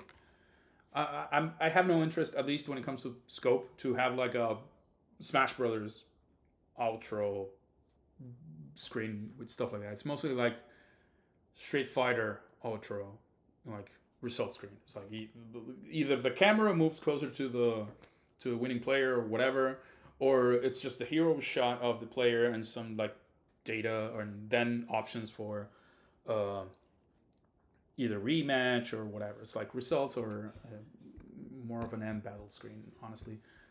End battler screen. There we go. So overlay, not a screen on its own. Same here. Settings, credits, versus screen, arena select, main menu. Yeah, kind of like that. This is like the basic flow I'm thinking about. Character select screen is gonna take some time, man, because like if you're using an engine, a fighting game engine like Mugen or whatever, you're taking it for granted, man. The character select screens are insane. Are very complicated when you think about them. The whole menu navigation with keyboard and stuff. At least if you want to make it scalable, I think if you're gonna add more characters and whatnot, it's not trivial. It's got more complicated than it should. But yeah, it's gonna get the job done anyway. So when it comes to this, I'm just gonna go like main menu, bugga. Honestly, all of these are kind of like. I mean, they're all must-have if I'm being honest. This depends how many arenas we have, so it's nice to have. So this is a must-have. Solid walls is a must-have. Moving platforms, nice to have. Conveyor belts is gonna go into Falopa. There you go. Looks like honestly, let's go with nice to have. Spikes, kill and contact, it's nice to have too. It's like all hazards are kind of nice to have. If I'm being honest. Well, yeah. What is it? And I know I'm missing stuff. Save game, meta, JSON loader. For the character, I'm missing a lot of stuff. It's like implementing art, implementing animation. Hey, new follower. Who was it? Can read. Thank you. But yeah, let me get into this. It's gonna be like implement art and animations.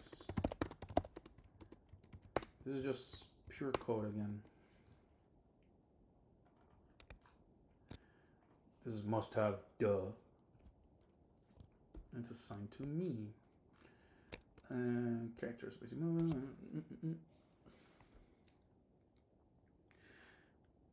Implement art, of course. I gotta do the same thing here. Beep, beep, beep, beep. Beep. Nope. No. Implement art. Code. Backgrounds, backdrop, visuals. Yeah, this one's kind of self-explanatory, but yeah, that. I'm not gonna go, yeah, that. Sure.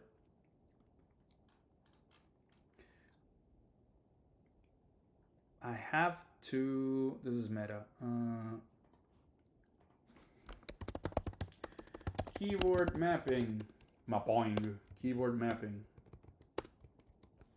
Assign keys for movement of players outside of defaults. This is not a setting. This is actually within basic needs of the game. It's like, we're gonna need the game to have buttons mapped to the different movements, because if you see this, it's still running. Oh my god. So this guy right here is using default controls, which is the arrow keys. I'm moving with the arrow keys. So if I want to do WSAD, I need to implement that. That's what I'm talking about. So it's probably going to be like, if it's going to be two players, it's going to be WASD and probably arrow keys or AJKL or stuff like that. I don't know if it's actually going to be all those letters, but if you're gonna need to navigate the menus, so I'm gonna keep it standard in that sense. And abstract, as in we can change those options within the code. Will there be a key mapping function for actual players? I don't know. Hopefully, it's gonna be a falopa for me in that sense. So I'm gonna write that down as menu screens, settings. Within settings is gonna be settings key mapping. It's gonna be falopa, but it's good to know that we want it. So keyboard mapping, and then we're gonna have gamepad mapping. Gamepad mapping. My boing. Oh my god. There we go. Assign keys. Yeah, it's fine. It's a must-have. It's part of the rule set. Implement. It's a must-have. There we go. There's not much falopa, if I'm thinking about it. We're gonna need audio. Franco's not wrong, but it's part of the code stuff that I'm gonna need. It's like implement audio. The theme drops in 3 minutes. Oh, we're gonna go live then. Implement music. How's it gonna work? It's gonna be on the itch.io screen. If I'm gonna reload when timer goes 0, is that it? Does anybody knows that? Chat, do we have intel on that? Implement music. Implement SFX. God damn it! I'm anxious now. I'm gonna go there. So it's 2. Okay. I got my phone for asking. Unsure. I think you'll be on each, but I can't confirm. I'm gonna have the Discord open just in case.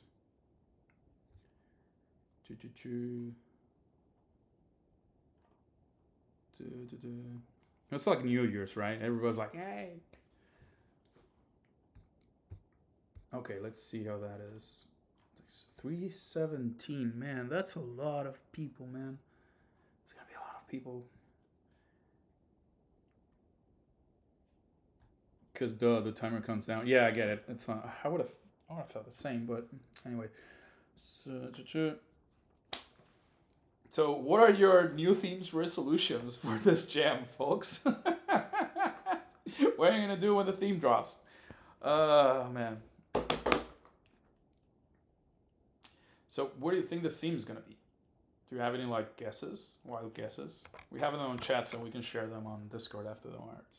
After this, I mean. My new James resolution is rollback neck. Don't we all? Don't we all? It's like, man, I wanna be rich. It's like, yeah, sure, you're gonna have rollback netcode, man. It's we all want that. Oh my god, it's actually tense looking at this. I'm tense. I'm anxious, man. I'm anxious.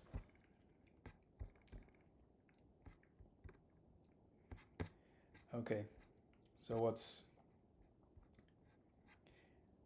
everybody on the Discord is like, hey, it should be let's have another minute. Let's go. 40 seconds. Ah! Oh man.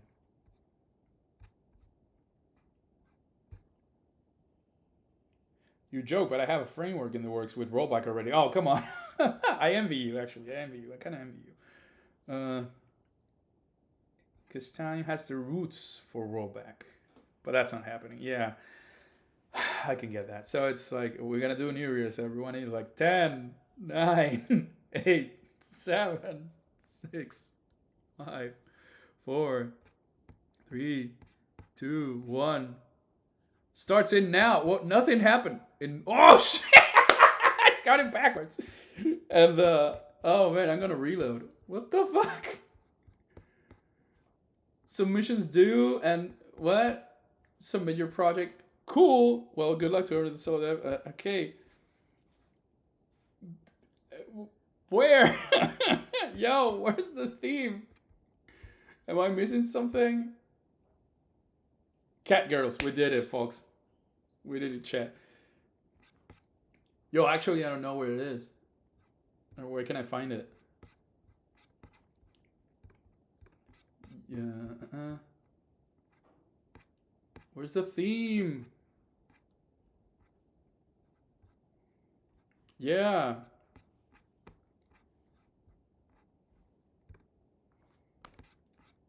Theme is no theme. Let's go. We broke it. I mean, submit your project. You didn't use. Your game is set for work. Existing project. No, not gonna use. Engine used. Social media. It's up. Let's go. Where? I'm sorry. Where is it? It's on the. It's on here. Refresh. Come on. All or nothing. Hey! Cat girls. Yes! Yes! It's that time of the year again. Time to raise your fist and make a brawler with the theme is all or nothing. That's actually cool. Yeah, go for broke. Roll those dice. Go all in. How to interpret this theme is completely up to you. As a mechanic, as a character trait, as an aesthetic choice, as something else entirely, as a bonus of overcoming 300 entrants. Before the jumping even starts, a secret it's not a secret. Everybody knew it was cat girls. Come on. Cat boys are accepted too. Yes. Ladybug and Cat Noir fans are rejoice. Secondary Catastic bonus theme won't be used as a judgment criterion, won't be used to grade games, and is absolutely, completely, irrevocably optional. Cat boys represent. There you go.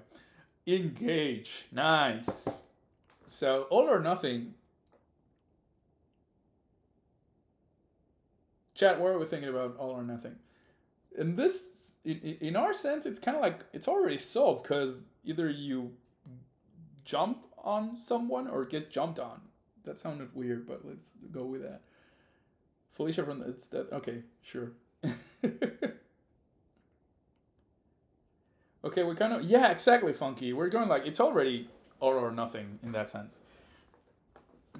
Okay, we have cat girls. We can still rebrand the game into Meow Meow Pogo Power. Yeah, we basically have no problems at this point further on. Honestly, yeah, like yay, we have like all or nothing. Guess we're good. So yeah, business as usual, Funky, right? Guess we're going all in with what we were doing already. So fun. That's cool. I know. Are people crashing out on Discord? Oh yeah, he posted on Discord already. Yeah. So I don't think anybody crashing out. No, nobody crashing out. Ah, I expected some crashing out. It's always fun. Time to get on my computer. Okay. Cat girls. Yeah, cat girls. It's got a running gag on the server, on the fighting game, indie fighting game server, messing with Andrea because he was like, no, cat girls are always cool and whatever. And it's like, yeah. So apparently, cat girls was like a running joke theme, and he folded. He actually added it to the. There we go. But yeah, cat boys are accepted too. So it's like, yes, cat noir. Let's go. Yes.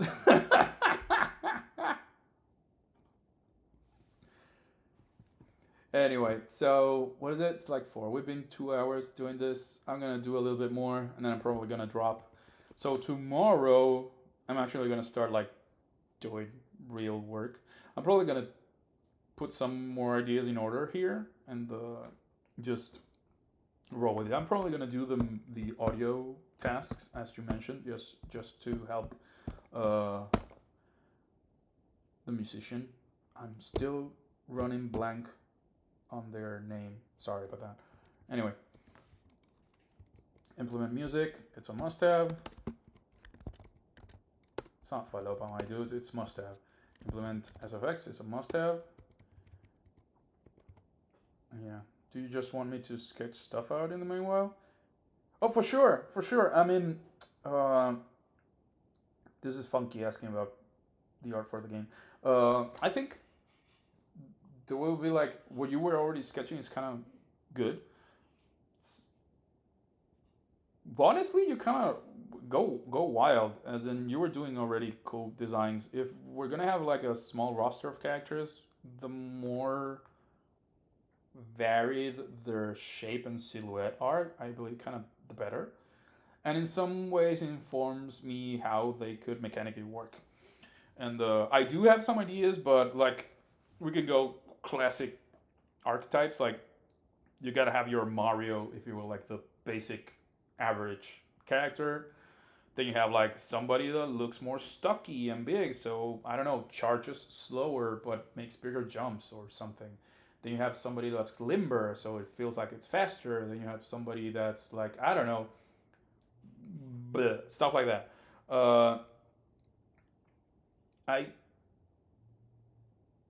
I pass the question to you. I'm sorry I'm doing this live though, but we could talk about the feasibility, if you will, of having four characters or six characters or whatnot, based on what we talked about. But I think on my end, I think it's feasible, but I'm not doing the art, so I'm just being like, haha, like I'm not gonna tell you how long it should take you to do it. I just want to know how comfortable you feel about that. We can talk about this privately, though. I'm sorry, just doing this live though. Uh, but yeah, I think that's gonna be a good way to start. See where we're standing with that, and just like I mentioned with the mechanics and stuff. Personally, I think doing four is kind of shooting to the sky, but again, I think we need to see how it goes with the first character. Yeah, you're right. Let's do a first character. Let's do like a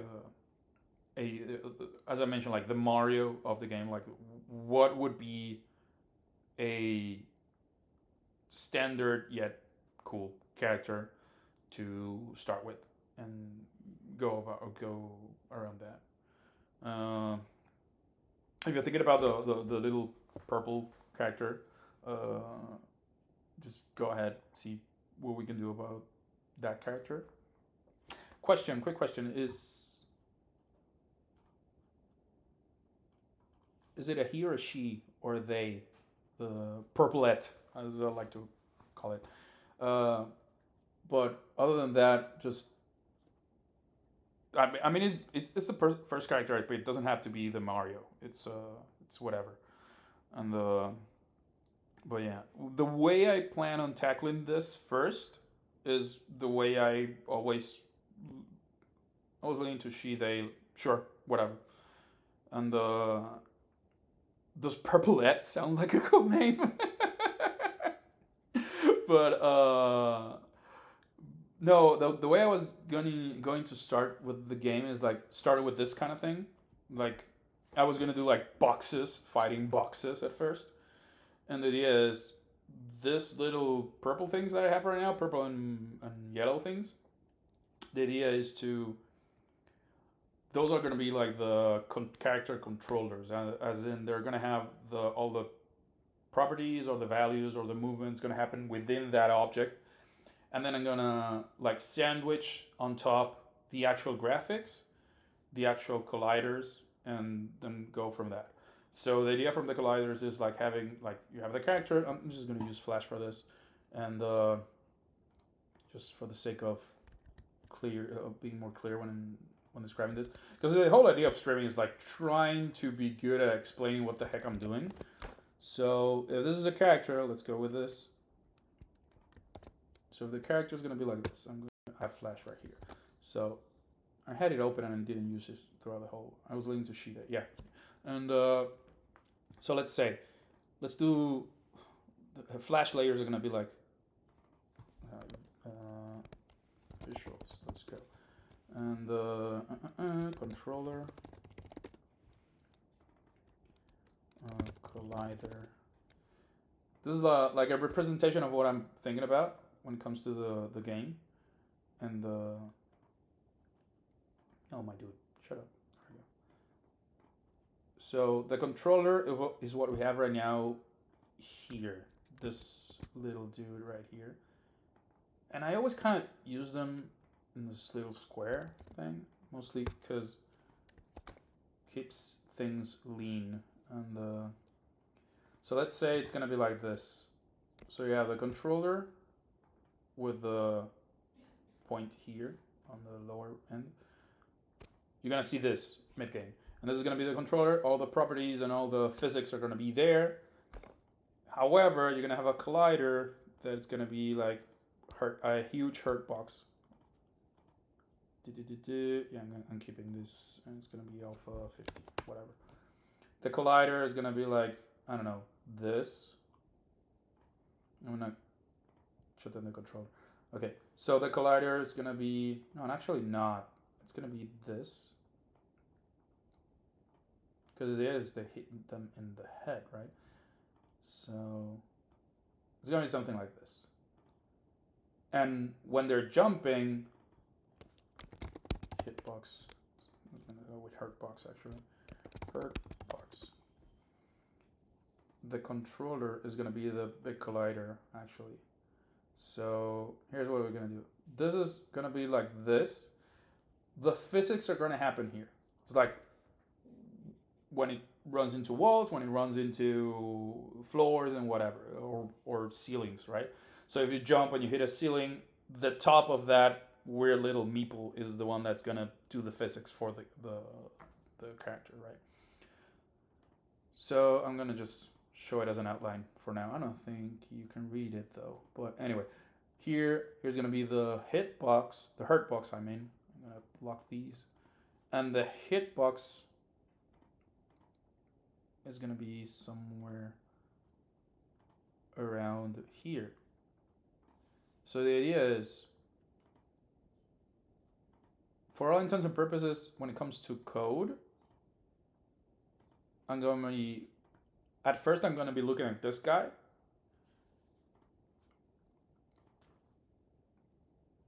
When that is going to have like pinned, the hurt bar is going to be pinned to the character, and the hitbox will only appear when it's falling down, right? So it's when dropping, you have the hitbox, the red hitbox. So if the red hitbox from one character lands on top of the green hurt box, you get a hit. Looking at this makes me think it's probably big. We're gonna see how that turns out with actual gameplay. Let's see about that. So anyway, okay, so this is what I'm gonna be tackling in the next few days. Like trying to get this to work like this. probably gonna use as a placeholder this little imp that we have here, and work around that. The idea, the scale of how they're gonna look on screen is the what is it? Oh god. The aspect ratio is the same as any screen, right? So it's 1280 720. So I'm thinking kind of like this, maybe a bit smaller. And the idea is like you have this, like, yay, stuff like kind of like Smash Bros. Battlefields and stuff like that. Things I would like to have: dynamic camera, which brings me to camera. This is other, but it's dynamic camera. It's gonna be a nice to have, but I want it. What I mean by dynamic camera: dynamic camera plus zooms. That's gonna be a falopa. What I mean by that: dynamic camera, as in I can have bigger arenas, and the camera is gonna either zoom in or track where the action is happening. That's okay, Funky. Thank you for joining and being around. It's fine. It's been cool. The idea to have the dynamic camera is kind of like Smash Brothers. I don't think I'm gonna pull off a Smash Brothers camera at all, but I also would like to not have the arenas be single screen. If I can zoom in and out or just pan the action, I would like that. I would like to have dramatic zooms, but that is very much on a pipe dream falopa territory, which is like the way I would like to implement it is, remember that I mentioned so this is like, again, this is how it's gonna be the size on screen of the characters. If I'm thinking about probably a bit smaller. Yeah, probably a bit smaller. I don't know. Either way, what I'm thinking is I could have like a radius. Let me try it. It's gonna be orange. So I'm thinking, hear me out. This little I took a chunk of the floor. This radius, let's go again, take 2. I would like this to be the area where, when needed, I can do a dramatic zoom and slow the camera and slow the time. Because it's like, if I going to jump on top of you and my hitbox touches this radius, it's probably not going to be a radius. Now think about it, but I'm going to leave it at that. Then I can slow the camera and zoom in to see if it's a near miss or not. And if it's a hit, it's going to be more dramatic. It's like zoom, boom, then, and then it's zoom out, right? We go back to zoom, to basic zoom. Pipe dream, for sure. Cool, undoubtedly. So I would really like to pull that off. I don't know if I'm going to be able to, but let's see how that turns out. Anyway, so it's been a lot for today. It's been a while since I've been doing this. And since I've done this, actually. It's been 9 years since I've streamed. It's been a lot of talking about what the different tasks are going to be when it comes to developing the game. And I'm probably going to need to dive deeper by myself a little bit first. And then starting tomorrow, going to go head on with code in Construct, right?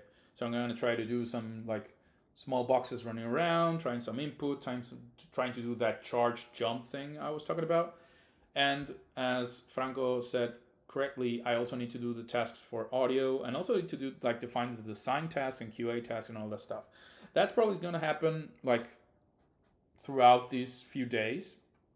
But also, I don't want to be tied down so much by this particular part of pre-production, because I feel like in any jam, the faster you get your hands dirty into actually making the game, the better.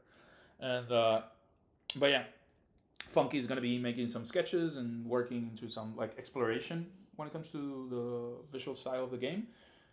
He's already has something lined up. It's very cool what he's working on, but the idea is to have like exploration, creation, and then implementation, like those three stages.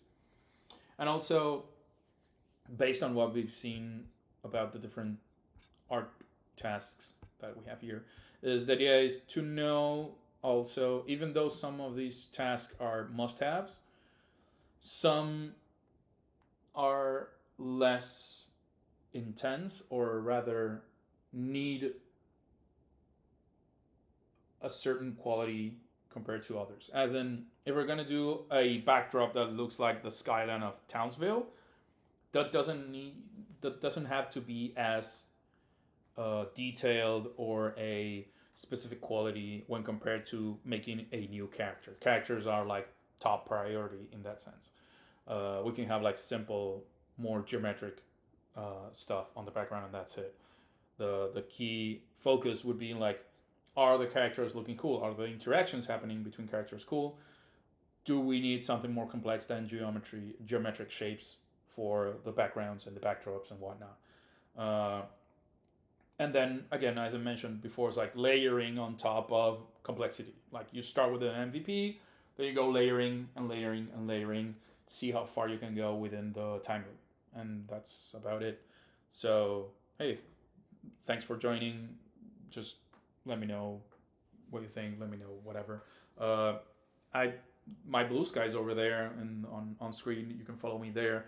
Ask me whatever, and I'll probably be here tomorrow around the same time, which is 1 p.m. Eastern. Um, and progress, seeing how that goes. And thankfully, the theme was rather like it didn't change a lot of our plans, so we're cool with that. So yeah, thanks for joining. Have a good one, and bye.